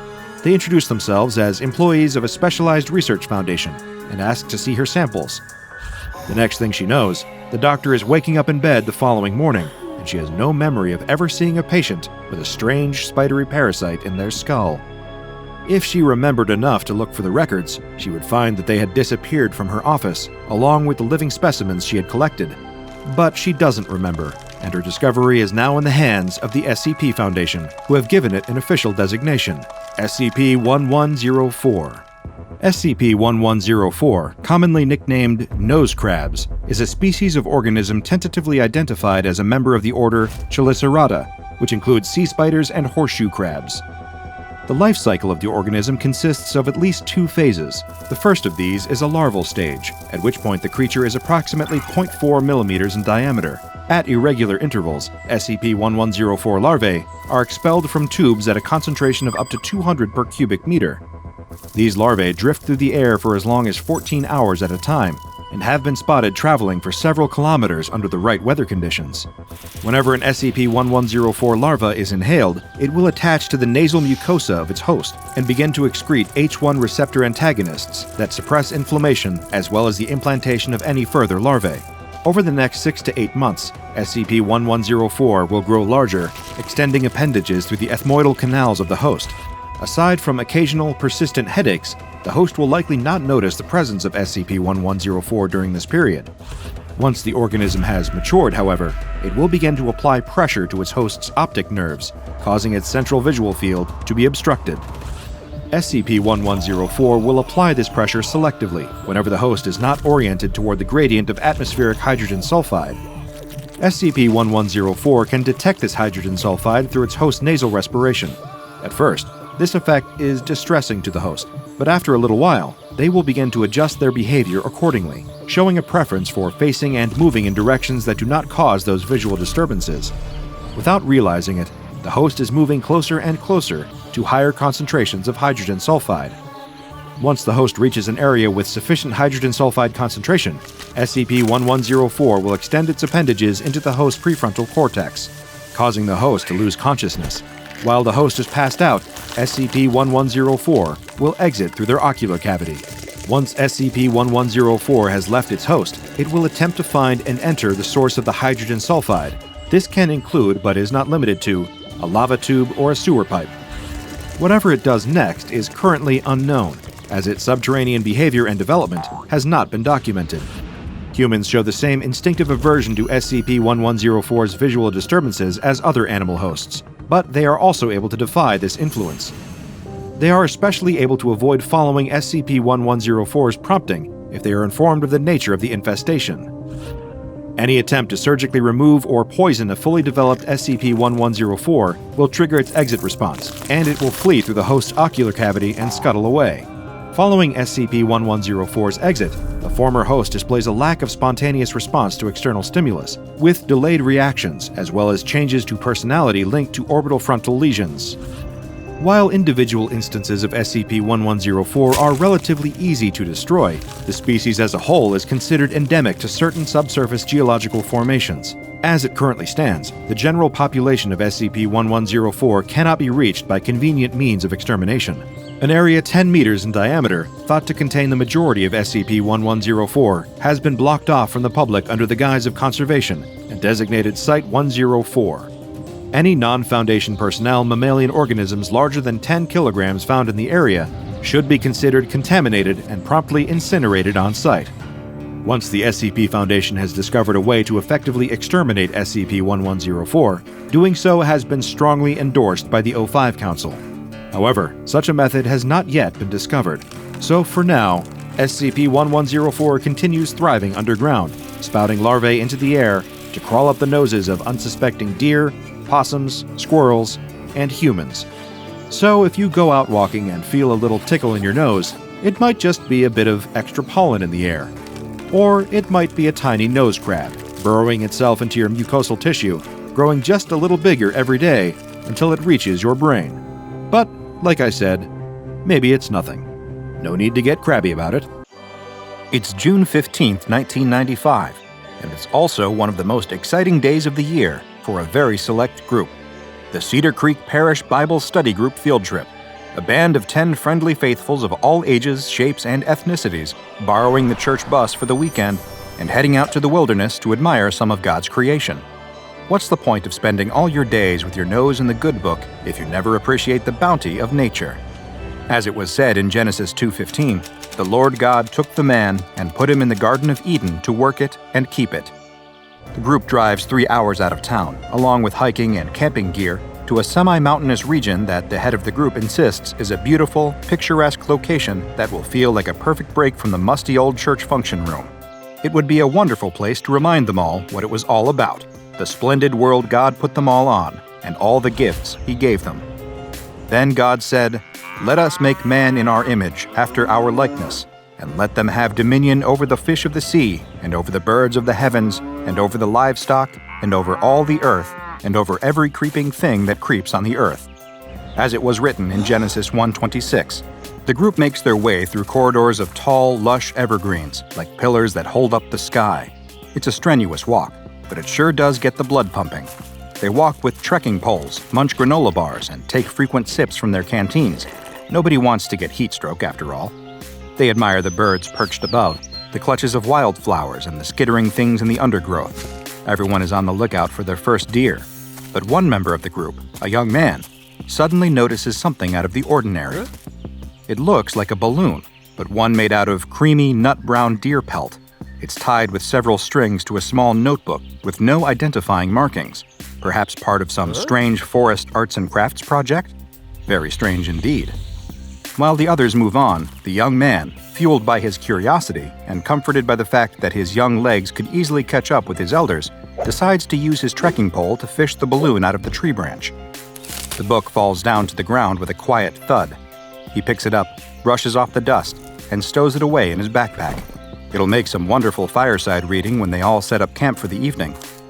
As the hours drag on, and the study group finds themselves deeper in this natural paradise than ever before, they find themselves in a clearing, which they decide is a great area to make camp. Some of them start setting up their tents, while others head out into the trees to hunt down some kindling for the campfire. When they return, one of them is clearly shaken. When others inquire as to why, they simply force a smile and say, "It's nothing, just my eyes playing tricks on me. Been a long, hot day." Within the hour, they're crowded around a roaring campfire. Some toast marshmallows, others hot dogs. One of the elder members of the group has somehow materialized an acoustic guitar to belt out an obligatory kumbaya or two. Everything is as it should be. The young man, enjoying the warmth of the fire and his companions, decides to finally take a look at the book he'd rescued from the tree earlier that same day. It's certainly strange. There's no titles, and it isn't attributed to any kind of author, nor are there any chapter headings. It's printed, not handwritten, on thick, high-quality paper. But the content of this book is what's strangest of all. He starts to read, solely out of morbid curiosity. Mostly. "We are currently approaching the precipice of an exciting new age, one in which we can finally take our well-earned place among the pantheon of great ones we see walking among us every single day. While there is still a ways to go before we reach this nirvana, rejoice, for our goals have never been more attainable. We have served for so long, we have done our part. Beasts of burden, meat, milk, hide, bones to glue and gelatin, eyes and horns to medicine. We have always played our part, and now we are given the power to transcend. It's in our hands now, friends. We have sat at the sides of the great ones, protected their homes, been honored by a place on their dinner plates. With these next steps, we shall be granted seats at their table, eye to eye, equal, speaking in their beautiful tongue, and being heard and understood. For so long, this has been a fantasy, an unattainable dream, glinting and distant like the echoing lights of long-dead stars. But through our work, everything has changed. We will deliver you from the darkness and into the light. In the shadow of the tower, we will leave behind our old flesh and elevate ourselves. God built the great ones in his likeness. They are his chosen people. But God, in his infinite wisdom, has given us the tools to choose ourselves. Like Job, all the suffering, all the subjugation, all the sacrifice has been merely a test of faith. And have we not proven ourselves faithful, friends? But the sacrifices are not yet over. Only through death and rebirth can we truly transform. Many of us have already made this leap of faith, but it is through death that you must deliver the others. It will be hard. It is in their nature as beasts to try to survive against all attempts to take their lives, but it must be done. These instincts must be squashed if ever they are to be more than beasts. Harden your hearts and rejoice despite the troubles, my brothers. The time of great change will soon be at hand, but first, it is imperative that we cleanse the world for the great ones. The tower knows. The tower is your shepherd, and it must be followed. Simply remember, whatever goes upon 2 legs is a friend. Whatever goes upon 4 legs or has wings is an enemy. Everything we do in reverence of the great ones. The young man shivers and closes the book. Something about it felt so sacrilegious. It read like an essay written by some kind of fanatical maniac, whose ideology seemed like a bizarre mix of Christianity and some other strange, unknowable belief system. He looks up and sees that many of the others have already turned in for the night. Perhaps he ought to do the same. Almost involuntarily, he throws the thin volume into the last of the fire. It goes up quickly, claimed by the orange tongues of flame, until it goes black and crumbles into ash. He has a moment of guilt about burning a book, even one as strange as this, but perhaps it would be better off that way. The young man has trouble going to sleep that night. He knows deep down that it's probably just because that strange book put ideas in his head, but he could swear he sees something moving in the trees, just beyond the fire's dying light. Something human-shaped, but decidedly not human. Everything feels a little easier the next morning. The sun is bright and the air is crisp and clean. They're all ready for another day of walking even deeper into the forest. They clean up their campsite and press on further into the heart of the wilderness. As the group walks, the young man still can't shake the strange feeling he got from reading that book last night. Had it all just been some strange prank, perhaps? That's the conclusion he settles on, just for some peace of mind. The last thing he wants to think about is some crazed cult hiding out in the woods he and his fellow Bible students are currently hiking through. The kind of people who are strange enough to staunchly believe that the most effective method of preaching is distributing religious literature via animal pelt balloon. The young man is so wrapped up in his worries that he doesn't notice how much time or distance they're passing. Before he knows it, he looks up and sees something dark and tall cresting out of the ground several hundred feet in the distance. It's a great twisting metal tower in a clearing. A tower, just like it had said in the book. Something glows around its base, a number of strange openings in the ground like mine shafts. He can vaguely spot more strange shapes moving in and out of it at the base of the tower, more of those things that are shaped like humans, but aren't. And above that, above even the tower, little dots in the sky, more balloons carrying books. But none of the others seem to notice that. Instead, they're looking off to the side, staring at a large buck with tall, proud antlers standing amongst the trees. Some are gasping, others are taking pictures. The young man is desperately trying to turn their attention towards a tower that looked like it had come straight out of a fantasy novel, but they only had eyes for the deer. The thing that the young man hoped they would all see, though, would soon be demanding their attention. A pair of strange figures sprint out of the forest. They're grotesque nightmare cyborgs, flesh that had once been animal twisted into the shape of man, held together by spinning cogs, wires, and pulleys, terrible affronts to God's creations. Their faces are disgustingly flat, dripping with drool and home to wild, swiveling eyes, staggering unnaturally on their two hind legs. The mere sight of them elicits screams from the group. They jump onto the buck like a pair of vicious predators, one grabbing it around the neck and the other leaping onto its back. Striking, squeezing, biting, and clawing, their attack is horribly ferocious, but mercifully quick. The buck is soon on the ground, as its two abominable attackers wrench the life from it. All the members of the study group, including the young man, are too horrified to move. They watch as the creatures finish off the buck, then lift its limp body like two paramedics carting off a stretcher, carrying it straight back to the tower in the distance. The group finally returns to their senses and begins to run in the opposite direction. Even the oldest among them find a kind of energy they haven't had in years. They clear the distance that had taken them a day and a half before in mere hours, but by the time they make it back to the bus that brought them here, it's still almost nightfall. As they pile on, only the young man looks back. In the dimming light of dusk, he sees small dark shapes in the sky above the trees. More balloons, each one carrying a strange little book. He's left with the question he'd never know the answer to. What is going on in those deep, dark woods? Of course, that question would only remain until personnel from the SCP Foundation would come and wipe it from his mind. In the midst of so many dangerous anomalies that the SCP Foundation needs to contain, from pathogens and parasites to malicious entities and even lethal concepts, it's sometimes easy to forget that there are plenty out there which pose no active threat to humans. That being said, an anomaly doesn't necessarily need to be harmful to humans to be extremely strange and disturbing. And SCP-962, also known as the Tower of Babble, is a perfect example of that exact phenomenon in action. This anomaly and its peculiar effects will not harm you. In fact, it will go out of its way to revere you and the concept of humanity as a whole. But once you know about the Tower of Babble, it's likely to haunt the dark spaces in your mind for a considerable time to come. As the name suggests, SCP-962 is an impressive metal spire, currently recorded at 281 meters in height, which is over half the height of the Empire State Building. It is located in the woods near a mountainous region in a location that will, for security reasons, remain undisclosed. The spire occupies a surface area of 2,575 square meters and has the distinctive characteristic of twisting and tapering off as the tower gets higher, like a giant corkscrew. Most of the tower is opaque and featureless, though the top third is partially transparent and appears to be empty. Current tests show that the tower is comprised of a variety of metals, though steel seems to be the most common. Perhaps the most prominent question is who builds and maintains a structure like this in the middle of the wilderness?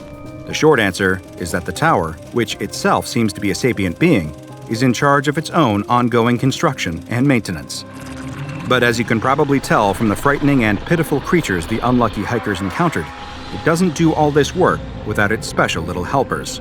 SCP-962 has the anomalous ability to open up apertures anywhere on the structure for the purpose of releasing balloons, or what the Foundation has officially dubbed SCP-962-1, but what many have taken to calling by their nickname, servitors.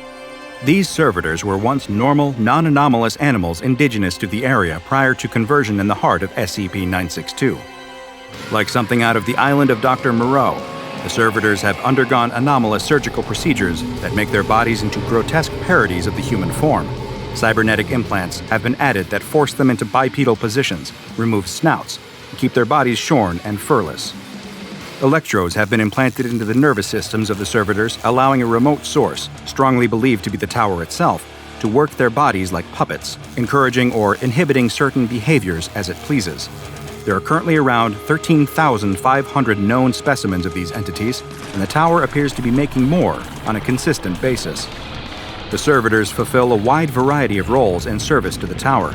Some mine ore in the extensive network of mining caverns beneath the tower, then smelt it to create more metal for expanding the tower or creating more cybernetic implants for future servitors.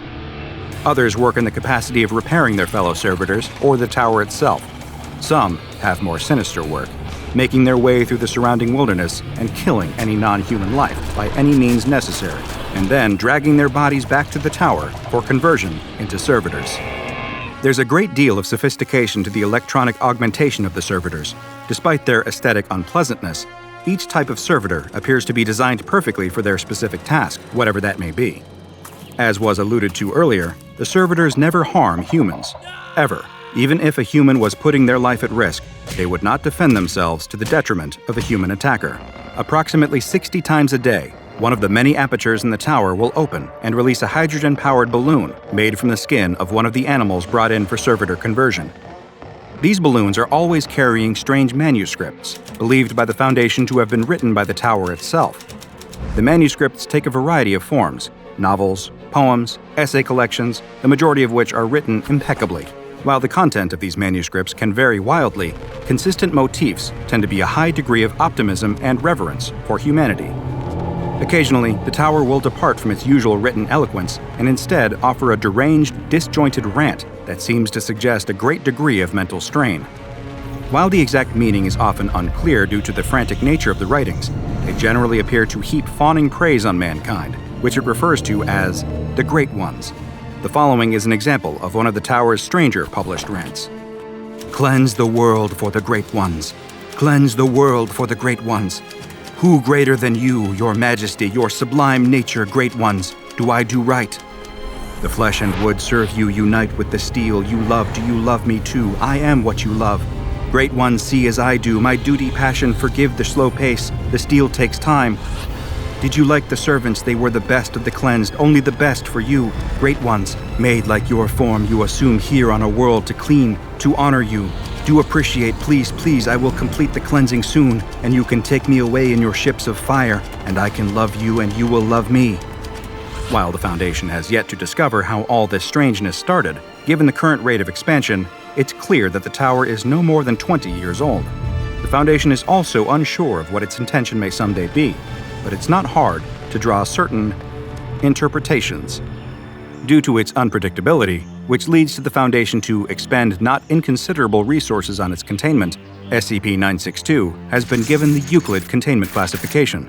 And because it's huge, remote, and immobile, the Foundation has made no attempt to move it from its current location. and instead have rerouted all containment resources to studying the anomaly and building a perimeter to prevent public interference. Anyone who attempts to enter the exclusion zone will be turned away by perimeter guards under the pretense of avoiding a hazardous nuclear waste containment facility. Anyone found within SCP-962's restricted area is given Class A amnestics to prevent any sensitive information spreading beyond the quarantine. In order to prevent the tower and its servitors from expanding the purview of their operations, the Foundation airdrops 4 live cattle and 2 tons of timber every week, so the tower is never short of raw material within its current parameters. Any balloons released by the tower are to be shot down and burned, and their manuscripts collected and filed at a secure SCP Foundation site for further study. If an escaped balloon is found by civilians, it is to be collected, and those civilians are to be given Class A amnestics.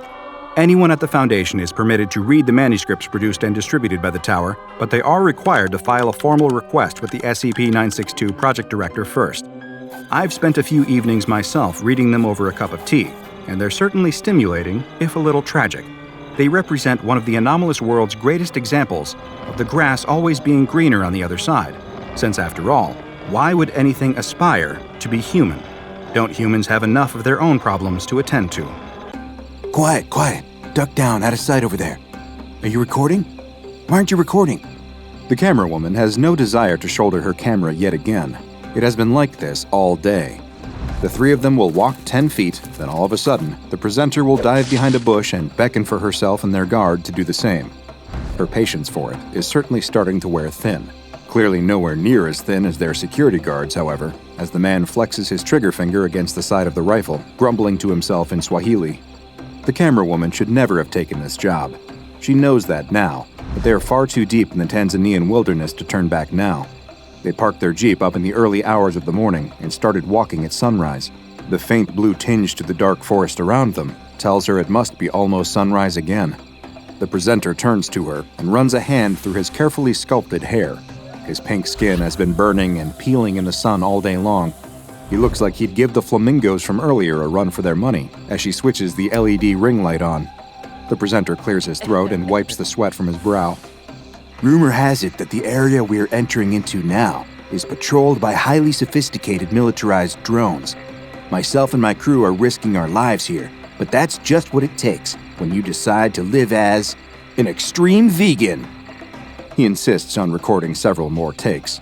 By the 5th attempt, the camera woman stops hitting record. Not worth filling up the memory with this waste of a shot. Extreme vegan. What will they come up with next? She had moved to Tanzania with dreams of working on documentaries with a capital D. Rich, beautiful shots of the world's most endangered animals basking by a watering hole or hunting to feed their starving cubs. Real footage, not this reality show nonsense. The presenter had touched down the previous day, immediately started asking about where the nearest fast food chain was, then threw a tantrum because the Wi-Fi in the hotel lobby was too slow. Bad as he was, he at least seemed mostly harmless. But their security guard... The camera woman glances over to him. The man seems more like a local thug with a gun than a trained professional. The studio must have been trying to save money hiring him. Goodness knows they were cutting costs hiring her to do video and audio. She should have smelled a rat and just said no. A light. It sweeps through the trees so quickly it almost catches the 3 of them. The camera woman hits the dirt just in time. The camera bumps awkwardly into her shoulder so hard she almost cries out. A mechanical whirring fills the night. The light sweeps this way and that as they all lie motionless on the ground. Then, just as abruptly as it appeared, the light swings away and the sound fades. Maybe those drones aren't as made up as they sounded. The presenter is clearly very shaken. His wide eyes dart around between the trees as they all get back to their feet. So much for being an extreme vegan. The camera woman glances over at their security guard. A twisted grin lights up his face. She notices a little pendant has slipped out of his shirt. A small white shard hanging from a handmade chain. Even in the dead of night, the camera woman has filmed enough elephants to recognize ivory when she sees it. The security guard, no, poacher, meets her gaze. His smile widens. He speaks Swahili in a low voice. We keep moving. Shouldering the rifle, the poacher marches onwards in the direction the drone had just been a few moments ago. The camera woman and presenter have no option but to follow. For a long time, the group walks in silence. It is the longest the presenter has gone without opening his mouth since his plane touchdown. The camera woman would be enjoying the peace and quiet if it hadn't been for the sickening unease that had settled over them. Had that drone been real? If it had, then what exactly were they walking into right now? Some kind of secret facility, GMO research, labor camps? But it just looks like any other patch of forest in Tanzania, only it doesn't. Come to think of it, as they walk, the camera woman starts to notice little differences. At first, they're too subtle to put a finger on, just a different feel to the air or a strange sound. Is it the plants, perhaps? She's no botanist, so doesn't really know what she's looking at, but she's spent enough time out in the wild here to know a few plants. But now, she's spotting all kinds of strange new ones. A bush with huge red leaves here, a tree with long purple fruit there. She asks the presenter what they are. He looks up at the purple fruit tree, perplexed.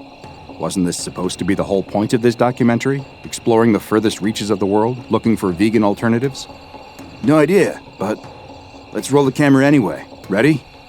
The presenter plucks a fruit and presents it to the lens, immediately spouting off about the fruit's medicinal qualities, levels of fiber, natural sugars, and low water consumption.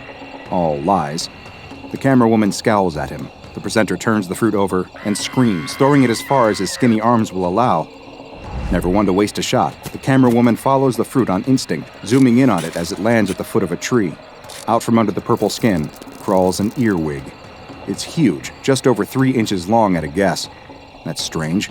If she didn't know any better, she'd think that was... A voice startles the three of them. It booms out from behind them, just up the slope. The presenter swivels so fast he falls over. The camera woman points the camera up the hill and snaps the figure into focus. The poacher pulls back the bolt on his rifle, finger already on the trigger. In the dark, they can hardly make out what they are looking at. It must be a man. It spoke in a man's voice, but it towers over all of them. It must be nearly 7 feet tall. They can't discern any kind of human silhouette. Odd shapes jut out this way and that. What is it made from? The voice calls out again, a deep, rumbling voice, like an earthquake heard from the ocean floor or echoing through a forest. There were other sounds layered into its voice, high twittering sounds and guttural growls. The camera woman looks to her companions. Clearly neither of them understand what it's saying either. Not Swahili, not English, not French or Arabic. The intent of the voice is very clear, however. They are not welcome. For the first time ever, the presenter is lost for words. The poacher shifts the butt of the rifle against his shoulder. Great. Now this is her job. The camera woman lowers her camera rig to the ground and raises both hands, approaching the figure carefully. The sun breaks over the horizon further up the slope. In just a few moments, she'll be able to see the stranger, whatever it is. Speaking Swahili, she explains that they are a film crew, here to shoot a documentary. They do not intend any harm and will make as little disturbance to the environment as possible. The creature does not seem to understand and repeats its previous command. It definitely sounded like a command, at least. The camera woman turns helplessly to her companions, just in time to see a small shadow rushing them. It runs on all fours, covering the ground impossibly fast. Ignoring the poacher and presenter, it snatches up her camera from the ground and hurls it at a tree. It crunches into the wood and falls to the ground in pieces. Sunlight breaks over the horizon, flooding the valley with light. The camera woman whirls around and glimpses the figure up the hill. It is a man, isn't it? Towering at nearly 7 feet, the man is adorned with flowers, blossoms, and fungi. Animal skulls and pelts hang from his shoulders. Colorful face paint etches patterns, ancient and proud, deep into his features. African buffalo horns grow proudly from his head, accentuating a triumphant floral headpiece. But a glimpse is all she gets. The figure vanishes. A sweet scented breeze rushes down to meet her from where he was standing just a moment ago. "Where'd he go?" the presenter cries. The camera woman can see something dangerous has lit up the man's face. He's found his story. She just doesn't know quite what it is yet. The poacher also has a wry smile on his face. He's looking at the discarded purple fruit from before. No, wait. He's looking at the earwig still crawling around it. She follows his gaze, and it confirms her suspicions from before. That's a St. Helena earwig, sure as the daylight streaming onto its scuttling legs. Declared extinct in 1967. The presenter is already marching off, further down the valley. The poacher shoulders his rifle and follows, not even glancing at the camera woman. She goes over to her broken camera and kneels down. No hope. She takes out the SD card from it and pockets it. What had that creature been that had thrown it at the tree? A monkey of some kind? The presenter calls out to her. "Forget the camera, I've got a hidden one in my pocket. It'll look more authentic anyway." As they walk, they see more and more wildlife. In the early dawn, various animals are rising to their feet, stretching and wandering through the trees. At first, just small creatures, geckos, tortoises, insects. But soon they see gazelle, a family of oryx, even a hippo from a distance. But there is one thing each animal has in common. They were all declared extinct years ago, sometimes centuries ago. The camera woman keeps her mouth shut. The last thing she wants is for the poacher to know that. Although judging from the spring in his step, he's already well on his way to figuring it out. All of a sudden, the forest opens out. A watering hole the size of a lake fills their view. Animals of all sorts fly, swim, bathe, drink, and play in the morning air. Parakeets dance overhead, rhinos lounge in the shallows. A dodo marches squarely past them on its way to join its friends. This has to be some kind of dream, surely. The penny finally drops for the presenter. He turns to his companions, wide-eyed, ready to say something, when he freezes, staring at something behind them. A shadow falls over them all. The camera woman turns to see an elephant, white as the morning snow, with round, pink eyes, old and wrinkled as time itself. It is hulkingly big, impossibly big. It dwarfs any bull elephant she's ever shot by several tons. The giant walks slowly, one plodding step at a time, right past them. So close she can almost reach out and touch it. Every part of her wants to. Only she knows better. You don't interfere with nature. The elephant passes them and disappears into the woods. She looks excitedly at her companions. The poacher has a glint in his eye. The presenter is hurrying off along the water's edge. Her eyes follow his movement. There, on the shore, kneels the towering man from before. He's beside a panting and straining ibex. She's on her side, belly swollen, blood mixing with the lake's water. The camera woman draws closer, watching the man stroke the animal's side gently. He cups a painted hand behind the animal's rump and delivers a baby effortlessly. Another slides out a moment later. He takes the tiny ibexes under each arm and walks them into the water, delicately washing them clean before returning them to their mother by the shore. The presenter calls out to him, raising a hand in greeting. Sir, would you be interested in conducting a brief interview with me? It's for a network television documentary called Extreme Vegan. The figure stands and turns to them, wary. The two of them stand before him, separated by just a few feet, extinct animals chattering and cheeping all around them. In order to maintain such an eco-friendly lifestyle, you must be having a lot of plant-based alternatives in your diet. Oat milk, corn, avocado, what's your secret? As if on cue, a buffalo emerges from the water and approaches them. The man stoops, not taking an eye off the presenter, and reaches under the buffalo's body. Finding the teat, he squeezes milk into his cupped hand. He raises his hand to his mouth and drinks slowly, staring the presenter down. After a moment, he squeezes more milk into his hand and stretches it out towards them. He says a word in that same ancient voice, only this time, it is softer, welcoming. No way. Do you know how unethical it is to deprive that poor child of its natural milk? The presenter goes off on a rant. The man ignores him and offers the hand to the camera woman instead.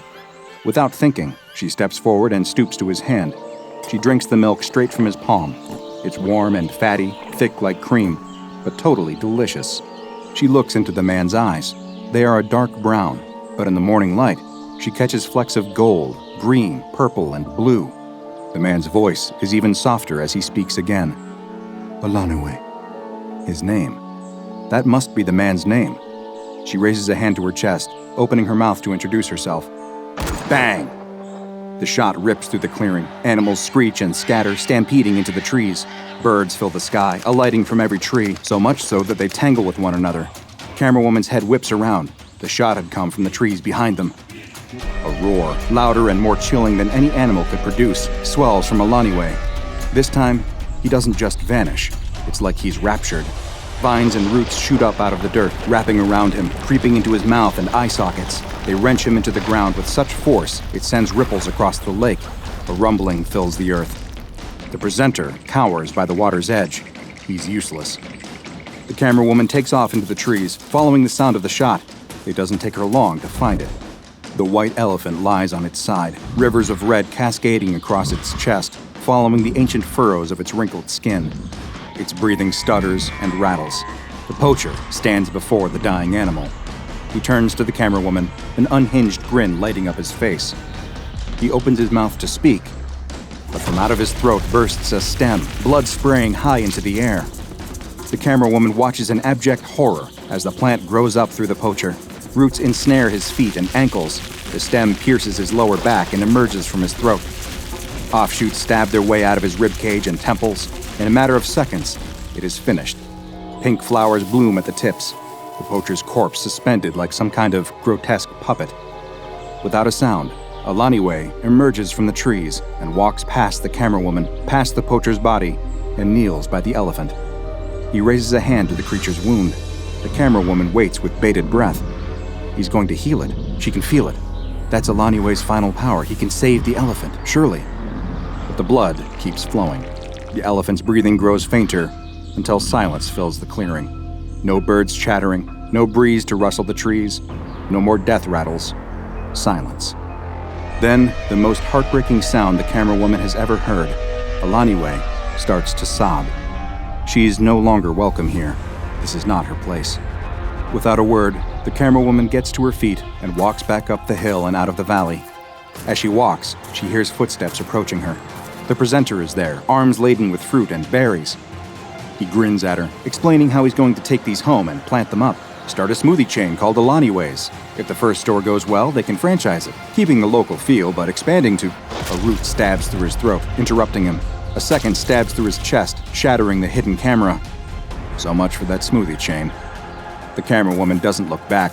She walks through the day and the following night. She finds a road and stops. There's something in her pocket still. She takes out the SD card and looks at it. With a sad little smile, she takes the card between her fingers and snaps it clean in two. The man that you have just encountered deep in the Tanzanian wilderness may not be a man at all. Little is known about the genetic makeup of SCP-5411, otherwise known as Alaaniwe. He appears to be a male, comprised of a combination of human, animal, and botanical components. The plants and pelts that the camera woman observed him wearing are likely not items of clothing at all, but rather are naturally growing parts of Alaaniwe's anatomy, giving him the appearance of a witch doctor. None of the documented attempts to communicate with Alaaniwe have proved fruitful. While he does speak, his language is currently unidentified. He seems to have no understanding of English, Swahili, or Arabic, and is uninterested in learning them. Alaaniwe roams freely within a 35-square-kilometer area of the southern Tanzanian savanna. This site has been designated SCP-5411-0, and an exclusion zone has been set up around it. Barbed wire fences and automated drones patrol the perimeter. A sacrificial goat is kept on site at all times, ready to be sacrificed as part of a binding ritual to keep SCP-5411 contained. Thus far, however, Alaaniwe has not proved to be a threat to anyone other than those who disturb the delicate ecosystem which he inhabits. His land, SCP-5411-0, is home to a number of critically endangered or near-extinct species of African animals, many of whom are from different countries in the continent. Black rhinoceros, western gorilla, African penguins, and a so-called albino ghost elephant that is central to local folklore. It is unclear how these animals came to live in this area, but there is an evident connection between Alaaniwe's care of nature and their continued survival. Alaaniwe has been witnessed delivering newborn animals of a number of species, tending to injured animals, and even regrowing grasslands to feed and house various creatures. Alaaniwe is known to possess the powers of teleportation, intangibility, zoolingualism, fluorokinesis, and psychokinesis. When left alone, Alaaniwe uses these abilities to tend to his local ecosystem. However, he is aggressive and decisive in disposing of anything he perceives to be a threat to the natural order. He is known to manifest and control small humanoid creatures roughly 1 meter tall that are made up of foliage, wood, mud, and rocks. These creatures, designated SCP-5411-1, exhibit basic predatory behavior, carrying out the bidding of SCP-5411, such as destroying our camera woman's equipment. Capable of running at speeds of up to 75 kilometers an hour, the 58 known instances of SCP-5411-1 are to be treated as hostile as soon as they leave the SCP-5411-0 exclusion zone. However, a status quo seems to have settled between SCP researchers and SCP-5411. Alaaniwe seems content within his ecosystem, and the conservation work he carries out within this area is proving invaluable to those researching climate change and habitat welfare. Much like the animals in nature documentaries, it is best that we choose not to interfere and let nature run its course. Now go and watch another entry from the files of DrBob, like SCP-867, Blood Spruce, for another nightmare-inducing plant-based anomaly. And make sure you subscribe and turn on notifications so you don't miss a single anomaly as we delve further and further into the SCP Foundation's classified archives.